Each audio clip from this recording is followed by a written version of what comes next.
All right. What's up, everybody? How you doing out there? Welcome back to the show. This is last week's fights, or should I say this week's fights. Of course, we are coming off of a week with no UFC fights. So tonight, we are going to be going over each and every fight from UFC Fight Night, Blanchfield versus Barber, and then taking some questions from you, talking about anything and everything inside of the world of MMA and beyond. And to do all of that with me, the man, the myth, the legend, the Ohio player, new microphone placement for me, same great co-host on the show, Chase Parton. How are you, sir? Dude, we're fucking living. You know, there was no fights on Saturday, so obviously I'm in a little bit of a piss poor mood because there's not much for me to talk about that I got to see. But going forward, talking about these fights, it should be all right. It should be all right. All right. Well, hopefully going through this card will pick up your mood a little bit, because I do think that there are a couple of pretty good fights on this one. If you are new to the show, we're going to be going over each and every one of the fights on this card, giving our predictions out for it. If you have anything that you want to talk about, you can throw it in the chat, and we're going to have a whole dedicated portion of the show to come back and look through, talk about any of those things that you do that with. So, yeah, I mean, to start this thing off, this is UFC Fight Night, Blanchfield versus Barber. It's going to be taking place at the UFC Apex in Las Vegas, Nevada. Interesting that they're going with another fight night at the Apex in a row here, considering that this one has a little bit of stakes to it with Barber and with Blanchfield, I would say. I honestly, I normally am not the one to hate the Apex, but I did have a passing thought today that we've seen a lot of people get cut recently, and those are the Apex material people. I could see the Apex getting phased out a little more than we thought was going to happen, and this is maybe indication of it. It's like they can't even get 15 fights on it, kind of deal. So, well, I guess that's a good point to start off with as well, is that we did have a pretty big shakeup on this card. A couple of fights got switched up. I know that there was supposed to be Jeremiah Wells was supposed to be fighting Trevin Giles at one point on here. That fight is not going to take place. So. Yeah, I don't think that was Wells. Jeremiah Wells was supposed to fight Andrea Gustafson, I think, and then Trevin Giles stepped in on short notice. Okay, sorry. Yeah, I knew it was that fight. I guess I got that part of it wrong. But yeah, so Jeremiah Wells was supposed to fight on this card, and I guess going to take on Andreas Gustafsson. But now Trevin Giles is stepping in for that fight. And then the bigger shakeup, of course, was Billy Ray Goff was supposed to be fighting Seokhyun Ko, and Oban Elliott was supposed to be fighting Ramiz Brahimaj. Those fights both got canceled, but then two fighters, or one fighter from each fight, is now fighting each other still on this card, and it is Goff versus Brahimaj now. Yes, absolutely. And then the matchup of the people who pulled out with Ko and Elliott, those now are going to be on the Baku card. We did not get reason why these people pulled out. This could have been strategic by the UFC. Like, well, let's wait a minute. Let's not waste Oban at the Apex. I mean, he has been somebody who can be on cards outside of America. They can be, pay-per-views even. Why not throw him on the Baku card? This is a card for heavy hitters. Let's get everybody on it. Indeed. Well, I did find out that at least in part, one fight. I don't know about the Elliott and Brahimi fight, but the Goff and Co fight. There were some visa issues with Co. So, I Oh, mean, that might have been a convenient excuse for the UFC to do what you were saying. At that point.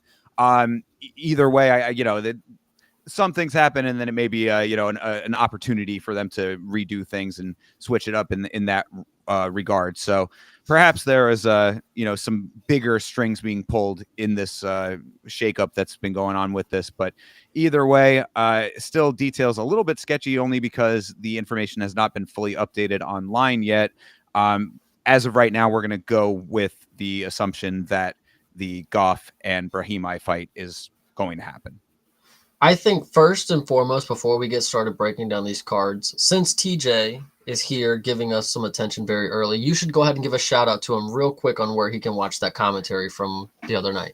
Yeah, so I guess now is a good a time as any. Shout out to TJF. I guess I should mention that over the weekend, as there were no fights, I had the privilege of providing commentary for Real Cage Fighting in Tampa Bay, Florida, doing some live commentary on the fights out there.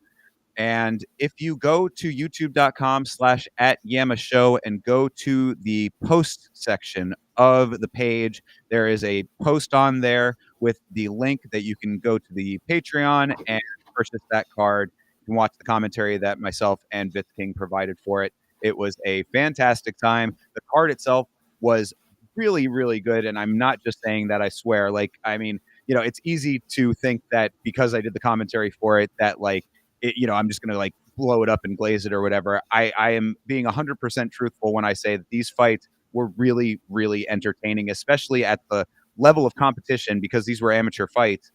These guys, it reminded me of a mini version of the Contender Series with how much intensity these fighters were putting into their performances. Like, there were some insanely good performances. Every fight that we saw was like just there. That you could tell how much these fighters wanted to win, and the pace of this event. Talk about something that you would have loved, Chase. We were in and out in 4 hours and commented on 16 fights. That's what I love to hear. I actually would love to hear one more thing, and I think this is only going to make TJF go even quicker to click that link. Did I mistakenly hear that there was a pillow fight in this competition? Yes, indeed, there was. Pillow fight was one of the highlights of the evening. Two young gentlemen going in there, throwing some pillows around, and I swear to you that it was entertaining as hell. In fact, one of the competitors, I'm pretty sure, is the son of the promoter, and this kid was showboating all over the place. He was making it quite the showcase in the pillow fighting competition. You could definitely tell that there was some pro wrestling influence on his performance. And in fact, I do believe, shout out to Tim Cage, who is the promoter of Real Cage Fighting and the president of Cage Life Foundation, who put the whole thing together. I believe that Tim Cage also does pro wrestling promotion as well in the States. So I will keep my eyes and ears open for anything in that regard and send that your way, Chase. Hell yeah. I was about to say, before you said he had the pro wrestling in him, when you said he was the son going crazy, I was like, that's a little Shane O'Mac type of thing right there. Shane McMahon type of style. I like it. So this is cool. Indeed. TJ, if you were ever wondering if there was a good time, there it was right there. Make sure you go click that link. Yeah, I mean, come for all of the fights. Definitely come for the pillow fighting. It was fantastic. But really, again, all of the fights. You had a really nice variety of combat sports on the card. It was kickboxing. Started out with grappling, had kickboxing, boxing, and MMA. So you're getting a wide variety of combat sports. And the performances, especially in the MMA, were really, really great. A couple of fantastic finishes on there. So yeah, if you go to youtube.com/@Yama Show, go to the post section. There's a whole post about it. It's the most recent one. There is a link to the pay-per-view there. Check that out. And all of the proceeds from the event go to the Cage Life Foundation. So it is for a charitable cause as well. So you buy the pay-per-view, you're giving money to a good cause, helping out future fighters of the state of Florida. So thank you very much for Hell yeah. asking about that, TJF, and thanks for giving me the time to talk about it there, Chase. Yeah, not a problem. We always love to hear about the new endeavors being taken place over at last week's fights. Absolutely. And hopefully this will be the start of a couple more, and I'll be able to tell you about some more coming up in the future. But for right now, the fights that are coming up in the future in the UFC are the ones on this card. Shall we get into these fights? We shall get into these 10 fights. Yeah, well, I mean, we had talked about this a little bit off air. I mean, this card now, I mean, I guess with the Goff fight makes it 11, so not as sparse, but this is another kind of quick get in, get out kind of dealy right now with the lack of or the shakeup that has happened. You know, these fights have dropped down in number a little bit, and hopefully this will be kind of another one like I think if I'm not mistaken, last week was or not, the last time that we had fights was also a kind of a quicker card. Yeah, we had a lot of finishes on that one for that reason, but this one it's going to be quick because it's at the Apex, so the show's just going to be on the tracks. You know, they're going to get these fights going one after another. When we get back from commercial break, they'll already be in the cage, and I don't know. There's potential for some finishes here, but I don't think we're going to get as many as we got in the weeks before. Perhaps we always think that all these cards on paper, it's not going to be that great, blah blah blah, and then sometimes they turn out to be absolute bangers. True. And last week's or last event was pretty goddamn good. So hopefully this one can be something along those lines as well. And starting the evening off, see if this is one of those fights that can be that good. Rayan Dos Santos versus Alice Ardellán. Dos Santos is 14-8, 0-2 in the UFC. Both losses were split decisions, one to Talita Alencar, one to Puja Tomar. Alice Ardellán is 9-7, 0-2 in the UFC. Also, split decision loss to Shauna Bannon, unanimous decision loss to Melissa Martinez. What do you think about this fight? I think one right off the bat, you could instantly look at it and be like, okay, this is a snoozer. This is not the fight that you should be starting off the card with. But I also said that about the previous cards, opening fight with the two women of Tisha Pennington and Luana Pinheiro, I believe is what it was. This one I think has potential to be the exact same reason why they would want to open with this is because they're going to have two people who are kind of dogs that'll go in and slug it out, but there's probably not going to be a finish.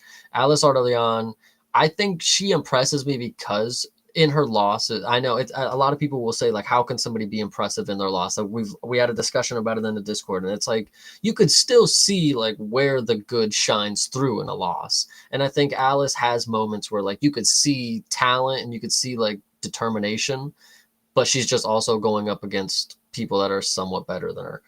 On the other end, you have Miss Dos Santos, and losing split decisions. It could go either way. I mean, it is a split decision. But when you look at the one against Puja Tomir, even back in the day, I was the one saying Puja won that fight. Would I have been biased at the time? Probably, because either way, she may have skated by. So I don't know. Looking at the records, it's a little tough to judge this one. They're both 0-2 in the UFC, but I think Alice might have a little more dog in her. I don't know. That's just what I'm thinking. Yeah, well, I mean, honestly, after watching Ardellán, who I was very skeptical of when she first entered the UFC, considering that she is a Romanian TikTok star, it felt a little bit CM Punky to an extent. Obviously, circumstances much different, but you know how it goes when you've got an influencer and that's their primary thing. It feels like, at least. I mean, she would probably say otherwise, but she's got a very large following on TikTok. Her TikTok material was not something that I thought was really of value. So maybe that colored my vision a little bit. I don't know. I felt like maybe I had a little bit of a preconceived notion about Alice Ardellán when she first entered the organization. But over time, I have come to appreciate the fact that she does go out there and put some effort in. I mean, she'll march forward. Like she definitely is throwing punches. She's out there trying to win. It's not like she's really going out there just to enhance her brand. She looks like she actually takes the fighting somewhat seriously. So I don't see any reason why this couldn't be the time that she finally gets her win in the organization. And I think that she certainly needs it. Yeah, I mean, when you have two people that have just not won in the UFC and you match them up against each other, I mean, it really is a coin flip, but you're just basing it off of what you think someone can do better in the slight moments that they couldn't before. Because with a split decision, I mean, it's the little things that you didn't do that lost you the fight. Now, unanimous loss to Melissa Martinez for Alice is probably not the greatest look, but like I said, like you even said, I mean, Alice marches forward. She's ready to go in there and throw her hands. And you said it's not to enhance her brand. I even think the opposite. She looks like a fucking animal. Like, I mean, if she would go in there and try to point fight, okay, there you go. Typical Barbie. She wants to be in the match just to be labeled a fighter. But no, she actually is like about that shit. She'll go in there and get a bloody nose and keep fighting. I respect it. Yeah, absolutely. And I mean, on the Dos Santos side, she's a huge favorite in this fight. The current odds on the book that ESPN uses is minus 290 versus Alice Ardoyan at a plus 235. So I'm assuming that they're thinking that she's going to try to take this to the ground and that Ardoyan's not going to have answers for her on the ground, because on the feet, I would think that they're probably somewhat evenly matched. I would think maybe Ardoyan has a slight edge there because she is pretty tenacious. If that's the case, then perhaps Dos Santos might be able to, pull off some leg maneuvers and things like that, make it a little bit of a stickier fight on the ground than Arellano is going to be able to handle. But I don't know. I mean, I think that it really it's like you said, 0-2 for both of them. It's like it's the opposite of somebody's O's got to go. This is like somebody's one's got to come. Yeah, exactly. I agree with you. So I would say listen to Vegas on this one because they probably know a little more than me. But it's a tough. These are two really small women, 5'2" and 5'3". Holy shit! Like Yeah. that's Andrade level height right there. So interesting. This will be a fun one though. I do think it's maybe a little warranted to be the opening matchup because the fight coming after is probably going to be pretty boring.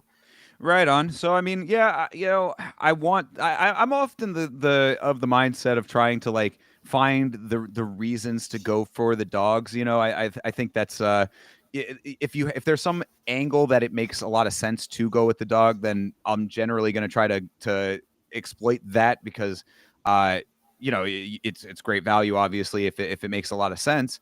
But in this one, I'm kind of leaning towards the same line of thinking that you are, that this might just be one to listen to Vegas on. With both of the split decisions in Dos Santos's previous two, I think that they're probably thinking that those were close enough to warranted, like, oh, she's just been needing to get a little bit better and she's finally going to be able to get over that hump. That sounds logical to me. Yeah, I mean, when it comes to people like this, I don't know. It's like I said, it's the little things that matter. Dos Santos will probably be able to do the little things like get a trip or hold her down for just a minute longer than whatever the case may be. Alice might be one of those people that it comes down to it. Like, you got to be able to produce. Doesn't matter how good you look doing it. Doesn't matter how many people think you are the best doing it. You do have to produce the valuable stat of a win. So that's what matters here.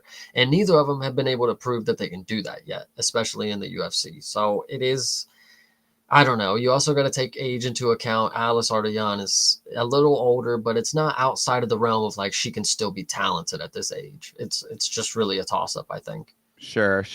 Yeah, no, I'm agreeing with all that. So I guess then, final prediction: who you taking? I'm gonna take Dos Santos. Probably, it sucks to say because I do like my Romanian queen. True. Yeah, I will as well. Do you think that the loser of this fight gets cut? Yes. Yeah. Mm-hmm. Mm-hmm. All right, Yeah. ask a question, get an answer. I'm with that as well. Honestly, I mean, the only thing I could say to that is that perhaps Ardoyan stays around a little longer, even if she loses, only because she has the buzz. But Mm-hmm. I mean, it's got to be pretty close. That's another part of why it's unfortunate for her, is that a split decision with Shauna Bannon.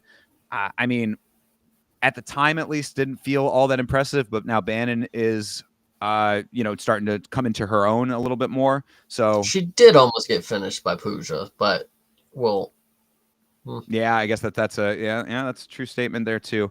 It's like a lot of factors in that, I guess. But yeah. I guess what I'm trying to say with Arlian though is that like I think that the record doesn't necessarily reflect the toughness, and hopefully she's going to be able to let that carry her a little bit in this fight.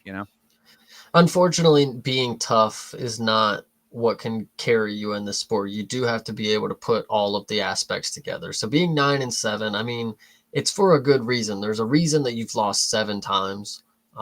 So I don't know. It's hard. I mean, but on the other end, Dos Santos has lost 8. Like this one is just, this is going to be hard on the eyes. I don't know. Yeah, it could be one of those crazy brawly kind of affairs with a lot of wild stuff going on. Maybe it'll be like two cats in a bag. Hopefully, that'll Yeah. be at least entertaining. So, either way, I guess we're both going for Dos Santos, and that's about it on that one, eh? Hell yeah. All right, let's move on to Markel Medeiros versus Balaji Oki. Medeiros 10-1, 2 wins in the UFC. Unanimous decision win over Landon Quinones, split decision win over Austin Hubbard. This dude has been taking on the Ultimate Fighter alums a whole bunch there. He had a knockout win on the Contender Series over Isakov. Balaji Oki is 9-2, 1-1 in the UFC, split decision win over Timmy Kwamba. Submission loss to the Scottish Chris Duncan. He also had a knockout win on the Contender Series over Dylan Salvador. What are you thinking?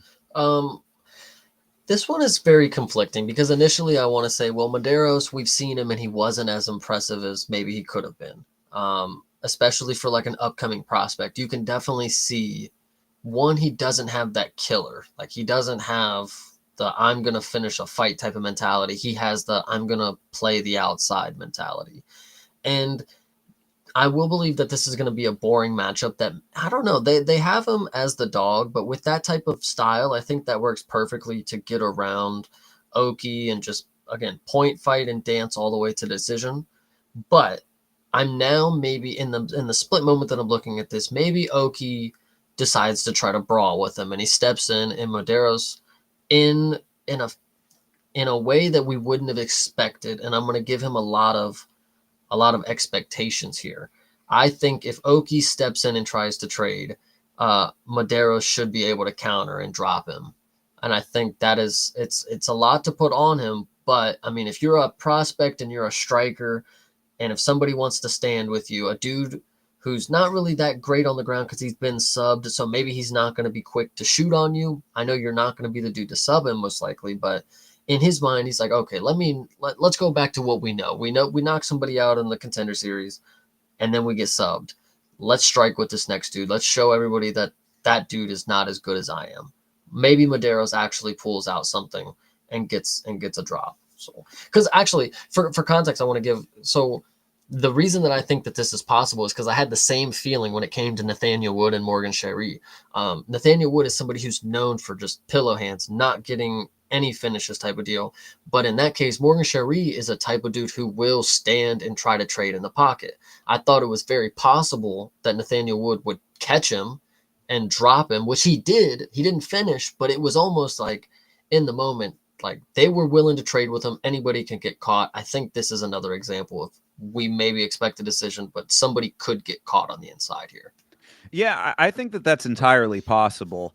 I think that this is going to be a good test of if Medeiros does have that instinct inside, even if it's not like a full-on killer, like, zero in and turn your brain off and just go Yeah. kind of kill. It's more like if you are placed in a position where this is what makes sense, do you have the natural fighter's instinct to realize that and capitalize on it? Because if not, I mean, like, he did not show that at all to me in the Austin Hubbard fight. That's really the frame of reference that I'm going off of more so than the Contender Series. I never used the Contender Series, even or than the Landon Quinones fight, because of course Landon was a newer fighter at the time, still a younger fighter. He was just coming in after not having won on the Ultimate Fighter, but getting a shot in the organization. Had a rocky road with that stint in the UFC. I thought that Landon had made some good improvements, but just needed a little bit more. And that doesn't bode very well to me about Medeiros. If it's like, okay, well, if this guy was just a little bit better, he could have gotten that win. Even if it was a unanimous decision. So if you're really going off of the last fight, the Hubbard fight, he was doing a really large amount of evading and evasion maneuvers in that fight. So if he is put into a position where it's like, okay, now is the time and the opportunity is there that you should be striking. It is not a time where retreat is the right or more advantageous thing to do. If he does not have the go attitude and the go mentality, then that's going to say a lot about the type of fighter that he is, period. End of story kind of Right. thing. So this really is going to be a big test of that in general. And hopefully, if he really wants this, then he's going to tap into what the right thing to do is and actually go for it. On the Oki side, I mean, this dude will throw some hands out there. I mean, that's pretty much how he ended up with the win over Kwamba, even if it was a split decision. He definitely leaves himself open for being submitted. I think that's going to be a big hole in the game, but I don't know if there's any submission threat from Medeiros. So, Never subbed anybody. exactly. So, I mean, I don't. We need more information to get like the full context here. If like that's even going to be something that you should look out for. This will be a good fight to potentially learn that. But if that's not something that's in the cards at the moment, based on the information that we do have, this is what you're pretty much going to be looking at: is these two guys essentially trying to swing hands at each other, and hopefully both of them are game for that challenge. Yeah, I think I would like to believe that this fight ends in a knockout and just take inside the distance type of deal, but I can definitely feel a performance where we question if Medeiros should still be in the promotion. Like I can just see it where he's just on the outside, will not engage, will not want to initiate any of the flurries. And it'll be a boring 3-round fight. That's what I'm hoping it's not. I'm hoping he decides to sit down and trade for a few exchanges and actually gets the upper hand. But I don't see that happening. Losing to Austin Hubbard basically is not the greatest look. Yeah, and I mean, and that's the concern, is that it's like, you see, like, I mean, a lot of people, and I think that we said on this show, I'd have to go back and re-listen. I didn't have time to do that, but I mean, I remember the discussion, at least on the watch along, being that we didn't think that he won that fight. So I mean, it felt like it was a gifted win to begin with. Hubbard was doing a lot better work. He was definitely getting the better of the clinch encounters, and positionally moving him around a whole bunch. When he got his hands on him, he was certainly able to hold him. So there was not a lot of positive information to take away from that fight when it came to Medeiros' side. Oki, on the other hand, got subbed very quickly by Chris Duncan, but it was also kind of, I mean, you don't want to say it was a freak sub, because it was just a really nice jump gilly that ended up working. That does happen. It's definitely not something that a high level fighter should be encountering. So I guess you could say that that's the strike on the record there. But if that's not something that Medeiros is going to be attempting, or any outlandish submission attempts that catch him off guard, then if this is a straight down the line strike versus strike kind of thing, then Oki has shown me more than Medeiros has. That's where my leaning is going. This one is going to be interesting. I will say that, but I'm hoping for a finish. That's all I'm saying. I hope Medeiros will actually decide to stand and trade. So that's what I'm going Fair with. enough. I mean, I would be cautious with that. I'm going to be taking Oki by decision. So I mean, if you're confident in that as a possibility, then that's certainly something that could happen. I guess we're just gonna have to see if it actually does or not. But so you're gonna, as far as actually who's gonna win it, though, what's your call? I'm gonna take Oki by KO. All right, I'm gonna Oki say by he'll get KO. the better hand. I mean, he's got 6 knockouts. I mean, he's got 1 sub, but or 5 knockouts maybe. But he's just gonna go out here and obliterate him, hopefully. Yeah, I mean, and that's perfectly fine if that ends up happening. Again, with Medeiros, he's got ground to make up, I would say, based on what we've already seen. Yeah, for me to come out saying that he's somebody to look out for next week, he has to get a finish here. Yeah, absolutely. Yeah, 100%. All right, well, moving forward then, Kurt Hollabaugh versus Jordan Levitt. Hollabaugh is 22-9. Of course, this is the second run in the UFC post-Ultimate Fighter redemption win over Austin Hubbard, who we were just talking about there. He has had a true candy cane record since the tough win.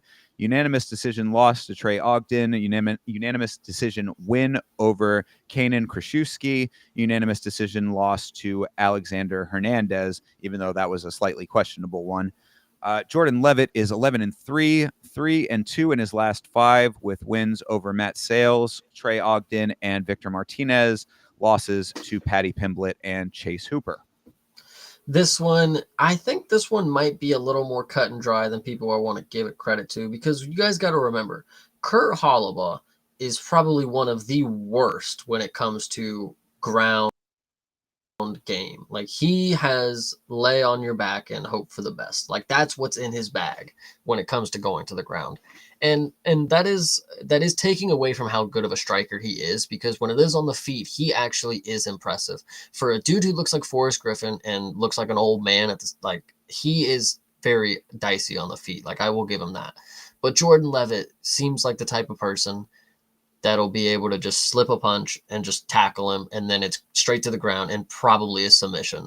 I feel like Jordan will be the type of dude to get the submission because he sees how many times people lay on top of Kurt and do nothing with it. So yeah. I think this one will be easy. No, I mean, Hollabaugh looks like Forrest Griffin and has the old man stats because, I mean, he's been around for a million years. This dude, keep in mind that his first fight was on the very last Pride card.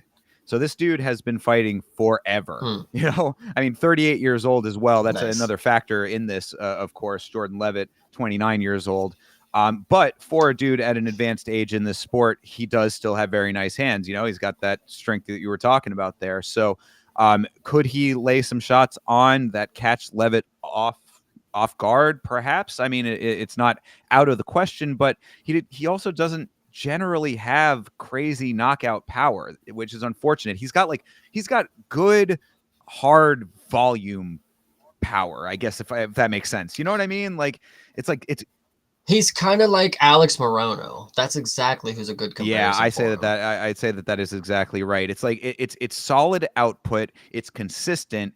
It's definitely like meaty. It's not like he's not putting anything behind it, but like it's just not that shot that's going to be the one to drop and finish his opponent. Yeah. It is kind of funny to note too. I compare him to Alex Morono, and like they do kind of have a similar striking style. And when you look at it and you talk about the power, it's like, well, when you look at traditional boxing technique, is like they tell you got to turn the shoulder, you got to get the power from the hips, but these guys just have a straightforward, pity patter kind of style. So there's no power getting generated from like other extremities, sure. I guess is the better way to say it. I know what you mean. And the thing with Kurt too, like you were saying about the ground game just being non-existent, it is crazy to me that he was able to fight and defeat Jordan Knight on The Ultimate Fighter, considering how good Knight is in his submission game. But so I say that only to say that like it's not out of the question that Hollabaugh can thwart ground attacks and or he can keep himself upright or get back to his feet occasionally with people, or be able to overwhelm his opponent early enough in the fight that getting to the ground is not going to be something that they're able to do against him. But when it comes to Jordan Levitt, I mean, the losses that he's taken, Patty Pimblett and Chase Hooper, I mean, those both age extremely well. And, he's one of those guys that I think there's a little bit of a like an atmosphere that he's cultivated for himself, being a little bit flamboyant and yeah, Zesty. Exactly. That's certainly a word that has been applied to him in the past. So I think that people don't consider him that big of a threat when really he is. I mean, he's definitely a great submission guy. He's one of those dudes that he might not be at the elite levels, but like against a Kurt Hollabaugh, he should certainly be able to get his game plan off. Yeah, a 38-year-old Kurt Hollabaugh who in his heyday didn't have the ground game that was needed to defeat Jordan. And now you're talking about somebody who's years down the line past where they should be to compete with Jordan Levitt on the ground. And I think Jordan will definitely take it to the ground, rack up control time. I'm hoping for a sub, but Kurt, I don't think I've seen Kurt subbed by many people, at least in the time that I've been watching it. And so maybe that does stand that he just got the defense that doesn't quit. I don't know. Yeah, So yeah, no, I mean, Kurt will be able to hold his like he's in that category. I mean, obviously, completely different set of circumstances and reasoning, but like it reminds me a little bit of what we were talking about with Aldo before Aldo's retirement fight. That would end up happening just recently, where it's like he is old dog with the new tricks are just not going to be a part of the game plan there. And we said that about Aldo being able to be yeah. held up against the cage, but with Kurt, it's like yeah, he'll be able to do all of the things that he's already done well, but that's the extent of it. Like I wouldn't expect any kind of like, man, oh, Mhm. Kurt really figured it out now. I think that what you're getting with Kurt Hollabaugh is like a solid fighter, well-rounded enough to make the fights interesting, but it's always going to be kind of one way or the other. And his record reflects that, true candy cane. I think Jordan Levitt is in the perfect position that he's proven himself to be a good stepping stone for the people who are actually good at grappling. Your Chase Hooper, your Patty Pimlets. But then Kurt Hollabaugh just fits in with those other names that Jordan Levitt has beaten.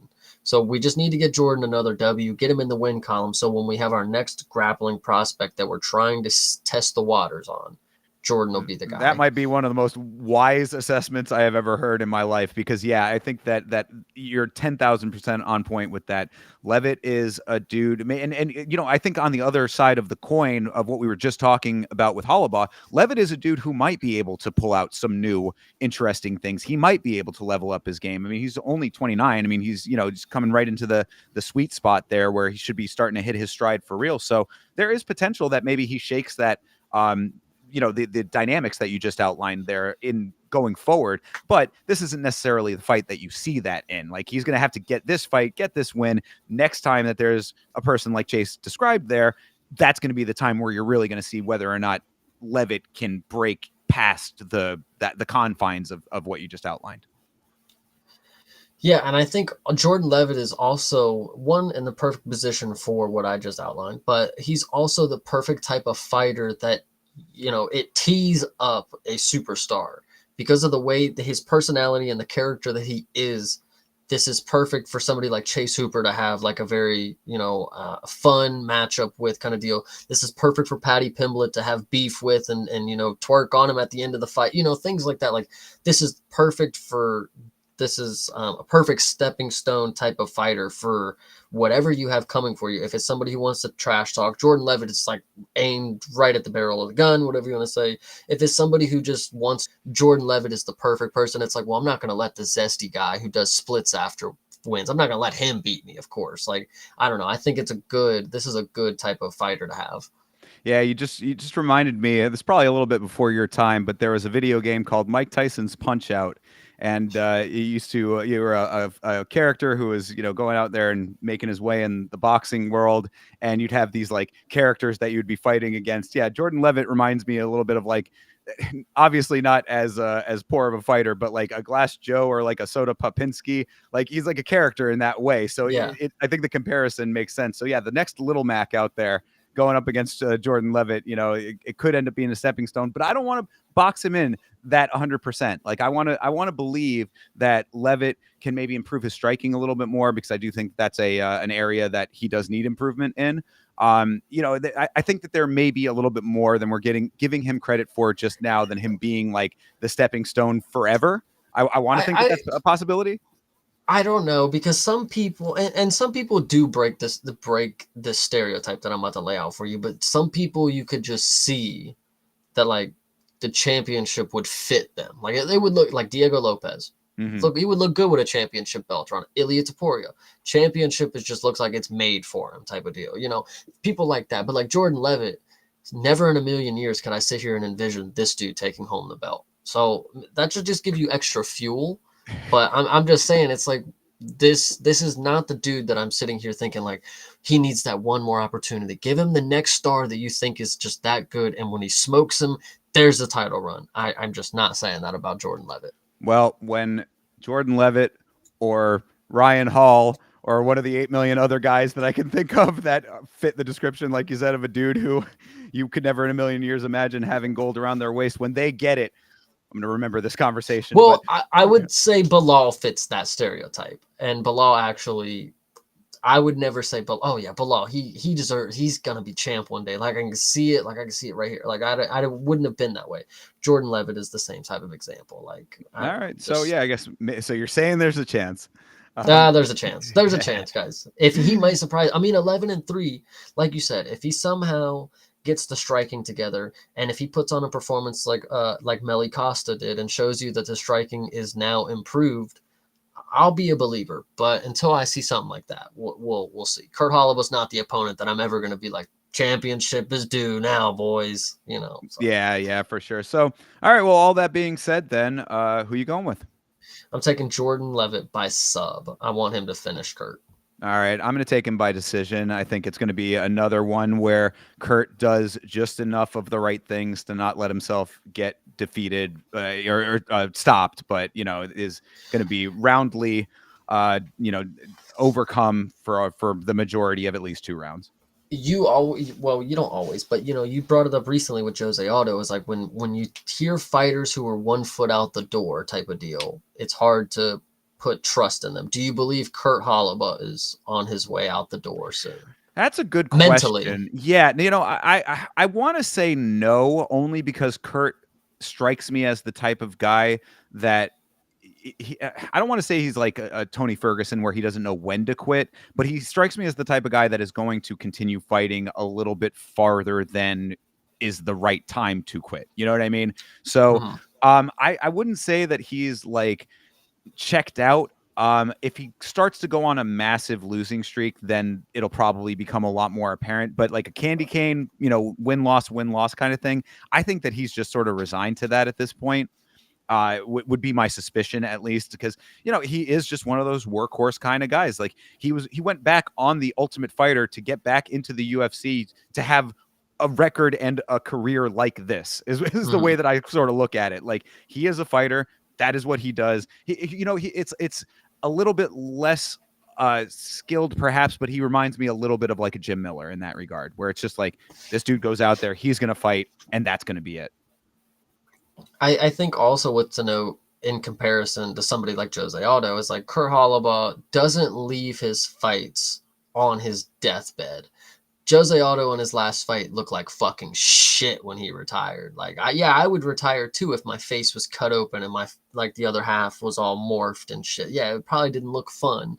But Kurt, yeah, I mean, he's going to leave this fight without a scratch on him, probably get subbed and just be ready for the next one. So that's the way I see it. Yeah, and that's also why I'm going unanimous decision loss, because I just think that he's skilled enough to not let himself get submitted entirely, but it's going to just be a whole lot of, okay, I got to get out of this position, now I'm in this one, now I got to get out of this one, now I'm back on my feet, oh, I'm back on the ground.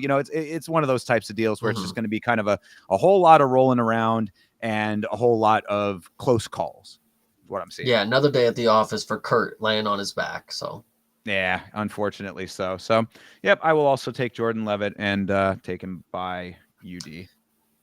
I would like to point out, guys, that this should show you how unbiased and how much we don't care about the personality and the characters that you portray in the cage. Jordan Levitt gets a lot of hate probably for the person that he portrays himself in the cage for. I can imagine there's a lot of people who don't like him because he's the guy who does splits and twerks, whatever you want to say. But you should just know that unbiased, unfiltered over here, we are going with Jordan Levitt. Oh yeah, absolutely. Always unbiased. And I mean, I like Kurt. I mean, the fact that he has been around for as long as he has and has been, at least good enough to be in the position that he's in. He's gone through a lot, having to come back and redeem himself on The Ultimate Fighter. I mean, it shows a tenacity that I respect greatly. He's also a family man. I mean, there's a lot of good things about Kurt. So, I mean, on the flip side, I definitely have a great deal of respect for all of these guys, and you just got to look at it objectively as to what's actually going to happen inside of the cage. And we're going to talk about a fighter coming up here right now, actually, who there's a conversation going on around him outside of the cage, and we'll we'll see if how and if it affects anything, but we're going to still look at it objectively. Yes, absolutely. I'm glad you brought that up because we should definitely get into this topic, at least shed some light on it, because we still don't know the entirety of the situation. But I mean, is there really more you need to know kind of deal. Well, So let's start. Go ahead. exactly. Yeah, yeah. We'll intro these guys, and we'll get into all of that. So this is Trevin Giles versus Andreas Gustafsson. Jesus Christ, Trevin Giles versus Andreas Gustafsson. Wow, why am I having Hmm. problems? Did you get you need one more time? Trevin Giles, Andreas Gustafsson. I think There I you would know how go. to say Gustafsson with our fantastic Alexander Gustafsson for so many years, but Yeah. anyway, Giles versus Gustafsson. Trevin Giles is 16-7, 2-3 in his last 5 on a 3-fight losing streak. His losses are to Mike Malott, Carlos Prates, and Gabriel Bonfim. His wins are over Preston Parsons and Louis Cosi. Gustafsson is 11-2, making his UFC debut after clinch elbows knocked out Pat Pitlick on the Contender Series. Looked really, really good in that performance there. What do you think about the fight? The fight itself is going to be very, very interesting because, man, is this Andreas Gustafsson dude something to behold. He has a fighting style that is not necessarily relative to a single martial art as it seems. I mean, it is, yes, but the way that he just walks in and just spams elbows and knees in the clinch is like straight out of the UFC video game. You go to multiplayer and you pick the cheesiest technique and this dude is just doing it. Like, I don't know how to explain it because it's not dirty boxing. It's just straight up tie clinching. Like, that's just 100% what his game is. And it is very impressive. I will say it is impressive that he's able to just walk down and just spam these moves, and they're devastating. And I always wonder why people don't do it more. Like, you can smash with your forearm. You can smash people's heads with your elbows, and this dude, he knows exactly how to do it. And I'm a big fan, inside the cage, that is, because this guy, and I want to bring it up that it is very interesting how we came upon this information because this has not been something that is public to many people apparently, because there's only one small article on Reddit that's talking about all these tattoos and symbolisms in sports or something. That's at least how I was getting it, from the screenshot that our fellow friend Bloomis was sending. And it was a picture of Mr. Andreas Gustafsson with a tattoo that was very reminiscent of some anti-Semitic things, and it is now covered up. So I don't know when this was. I don't know how long ago it was. I don't know who got the picture of him, why he was posting it around like this. What was the timeline that he got it covered up in his life? Was he reformed? I don't know. But the fact of the matter is, at one point, this dude had some interesting cultures that he aligned with and morals. I would just like to Yeah. keep that on the plate there. Right. Yeah. So Andreas Gustafsson, we were shown a Reddit post, Reddit thread from Bloomis, as Chase has been outlining here, that it showed that, yeah, Gustafsson had some tattoos, which would lead one to believe his support was aligning with, the old guard of Germany, so to speak. Mm-hmm. And, Nice. it's certainly concerning. We've had other fighters who have made their way into the higher levels of the sport with ones that were still there. So at least in Gustafsson's case, some of the ones that were more evocative of that imagery, the eagle, I think, is the one that sticks out the most. They had been altered and covered up a little bit. So it could lead one to believe that he thought one way in the past and maybe changed his way of thinking. Perhaps that's one way to look at it. I think that in the discussion we were having, Chase brought up a good point that, it could have just been the fact that once you get onto a larger stage, a larger amount of eyes on you in life, that just doesn't fly regardless of what you actually believe inside. So that's another thing that could be the truth about it. It's a little bit hard to say. And the reason that I haven't done too much deeper diving into it is because there's just the one Reddit post about it. And a lot of people say a lot of things on Reddit, and a lot of people read a lot of things into symbols and other stuff that may not actually be there. I mean, we've seen plenty of dudes. God, his name is escaping me now. Petrosky.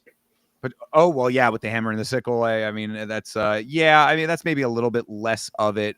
But no, the one that was sticking out to me is the Irish dude with all of the Indian ink. I forget what his Reese name is. McKee.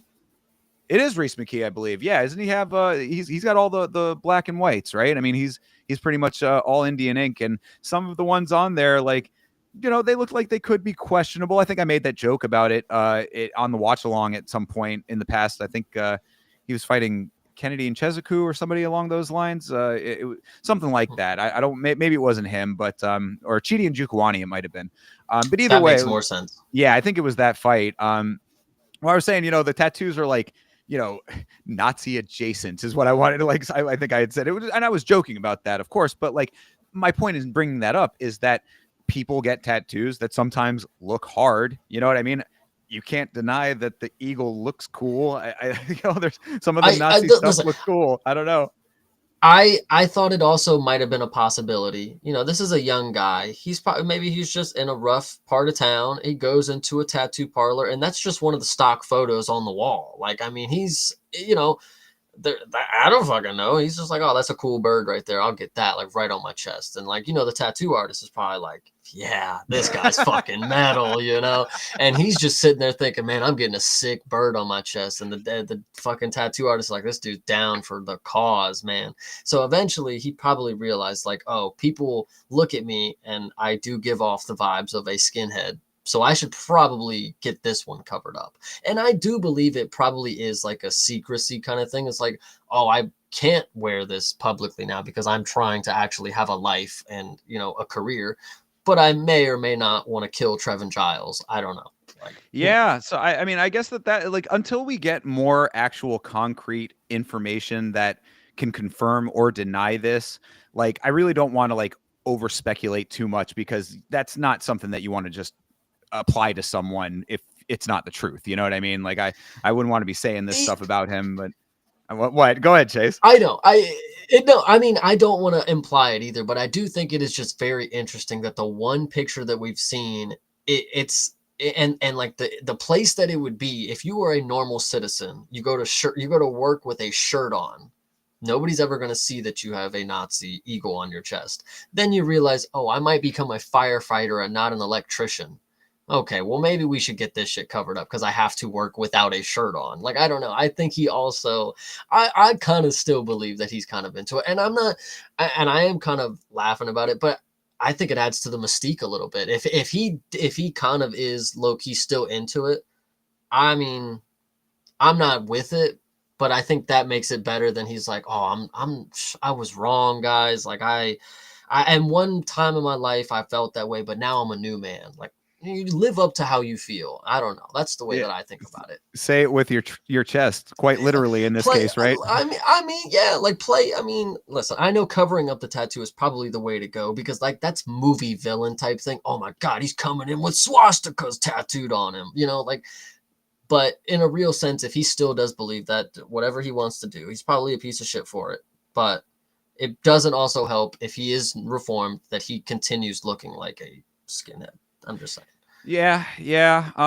Again, I obviously I do find it concerning if that is his true feelings about things, but either which way, until I get a little bit more concrete evidence one way or another, I'm just gonna have to kind of keep that information filed away in my brain. And what do you even really do with it when all that we're going off of is what he's going to be doing in the cage? And as of right now, I mean, if we're really going for the predictions on this fight, I mean, what we saw from him in that previous fight was fantastic. I mean, like I remember, the reason that we both were like aware that he was going to be on this card and we're like, kind of like, oh, it's finally Gustafsson time. You know what I mean? Like we were kind of hyping this a little bit because of how impressive his knockout on the Contender Series was. And it's not only because it was a knockout. Plenty of people get knockouts on the Contender Series. It was the method of knockout and the fact that he was willing to be in the clinch, throwing the elbows that we all like want to see. I mean, the closest I can think of recently to what he did on the Contender Series was Taliesin Teixeira versus one of the Taffa He brothers. just fucking they smashed Taffa's face in just instantly. Yeah. Exactly. Just Yep. bam, bam, bam with the elbows straight to the nose. I mean, this is essentially, I mean, I think that Gustafsson might have been to the side of the head, but close range elbows, bang, bang, bang. And it was effective as hell. I think Cheaty does a very good job of it as well. Cheaty Bang Bang. Yeah, he's very good with the elbows and the clinch and the knees and just making it real uncomfortable. On all, like I just can't tell you how frustrating it can be when you see something so effective. You see somebody knee somebody in the sternum and you're like, that looked like it fucking hurt. It looks like it fucking hurt him too. And then you see somebody get elbowed in the face and they clearly don't like it. But then you continue to see fights back to back where you get clinches and people are punching each other in the thigh and eating each other in the thigh. It's like, yo, I've seen fights get ended if you just raise your knee 2 inches higher. If you just, instead of punch him in the thigh, you punch him in the stomach or the face. I know you have to switch it up, and I know you can't obviously do the same thing every time, but I'm telling you, punching to the thigh specifically, cut it out. We need to get rid of that. That's crazy. And you know, your feelings about the thigh punches are well documented at this point. So if we ever see thigh punches out there, just know, people, Chase is coming for you. I think if Andreas Gustafsson pulls a thigh punch, I will be so mad at the current state of the UFC PI and what they are training in that fucking institute. Because if this dude shows up and everything part of his game that I loved is gone and he turns into fucking Marab, I will be sick. I will be sick. I'm saying Actually, honestly that, yeah. Actually, and especially because of what the circumstances are leading me to believe that this dude may or may not have a potential grudge against his new opponent. He better come out here and finish like he means it. Well, and so okay, so I mean, I guess that, you know, all of the what we had talked about with his socio-political leanings aside, I mean, when it comes to this fight with Trevin Giles, I mean, based on what we have seen from Giles, I want to talk about Trevin Giles a little bit here. What we've seen from Giles has been just it really not enough. It really, exactly. I mean, that's, you know, I try to be a little bit more polite about it, but if you want to be real, I mean, like, he has just been a step and a half behind in all of the fights that I listed out there as his most recent losses. That's why he's on a 3-fight losing streak. Now, a loss to Carlos Prates, you know, obviously we know where Prates had ended up. Maybe now might be a little bit shakier, but the trajectory that he was on, fine. But Mike Malott, I always go back to that fight and the absolute fucking, it reminded me of like tournament style point fighting is what they were doing in that fight. And that was what led me to believe that Malott was not going to win his last one. Wrong prediction there, but the criticism of Giles still remains. Did not win that fight. And if it's going to just be a point fighty affair, then maybe he comes out in somewhere in the middle. But like, you don't think that Gustafsson is going to be playing that game? I certainly don't. I would think that Gustafsson can come out here and just brute force his way into a nice win over Giles. I would like you to take a look at some facts here and let me know if you think Andreas Gustafsson fits the build here. Yeah. This is a guy who got knocked out by Dricus du Plessis on his second fight in the UFC. This is a guy who got finished by Carlos Prates on his debut. Is Andreas Gustafsson among one of those people that can finish this guy stepping into the organization? I think very, very likely. Yeah, I'm in the same camp there. I mean, Gustafsson, and it's hard to say because I literally earlier in this very stream said, oh, you know, I don't put too much stock into the Contender Series fights. And to an extent, I think that is applicable. But like, I think that if you go back and look at the dynamics of that fight, it wasn't the same as like your standard Contender Series affair. Like, it was like he looked and acted in a way that was like, I can do this on any stage that you put me on. I think here's something key to note, and I'm double checking as I say it. So if you notice that these are at 170 is what the fight, it's a catch weight, of course, 170. Right. I don't think Gustafsson was competing at 170 because surely he's way too large. Yeah, no, welterweight, he was 170. Holy shit.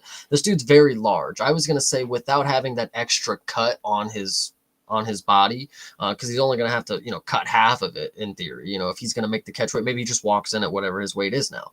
I think he's going to look massive in this one because he already does look huge, and especially at welterweight. I thought he was an 85er for sure, but This is going to be nuts. I also would like to make a note that this was Andreas Gustafsson. This was not his first attempt to make his debut. If you remember earlier, maybe it was late last year, he was supposed to debut in Tampa, I believe is what it was, and he broke his neck. So Oh that could be God, something to keep an eye out for. I forgot all about that. Good call on that one. Yes, you are correct about that. Yeah, so I that does add a little bit of another dynamic, doesn't it? Obviously, I would suspect at least that at the time we had been talking about it, saying, "Oh, hopefully it's just some very minor thing, more of a tweak than anything else." A Obviously, fracture, yeah, stress right. fracture or something. Exactly. Something that wasn't going to be, I mean, a neck break, obviously you hear that it's like your brain just starts racing with what it could be. Yeah. So I mean, I guess that this would lead you to believe that it was something somewhat minor, but I mean, a neck break is, remember, Brian Kelleher, who was out with that neck break Yeah. for so long, came back, not the same. Yeah. So this one could be interesting. He might be a little more, timid in the matchup. He may not try to get all rugged because maybe he's just unsure of what he's capable of doing now with his new body, so to speak. Well, Whatever the recovery looked like, of course.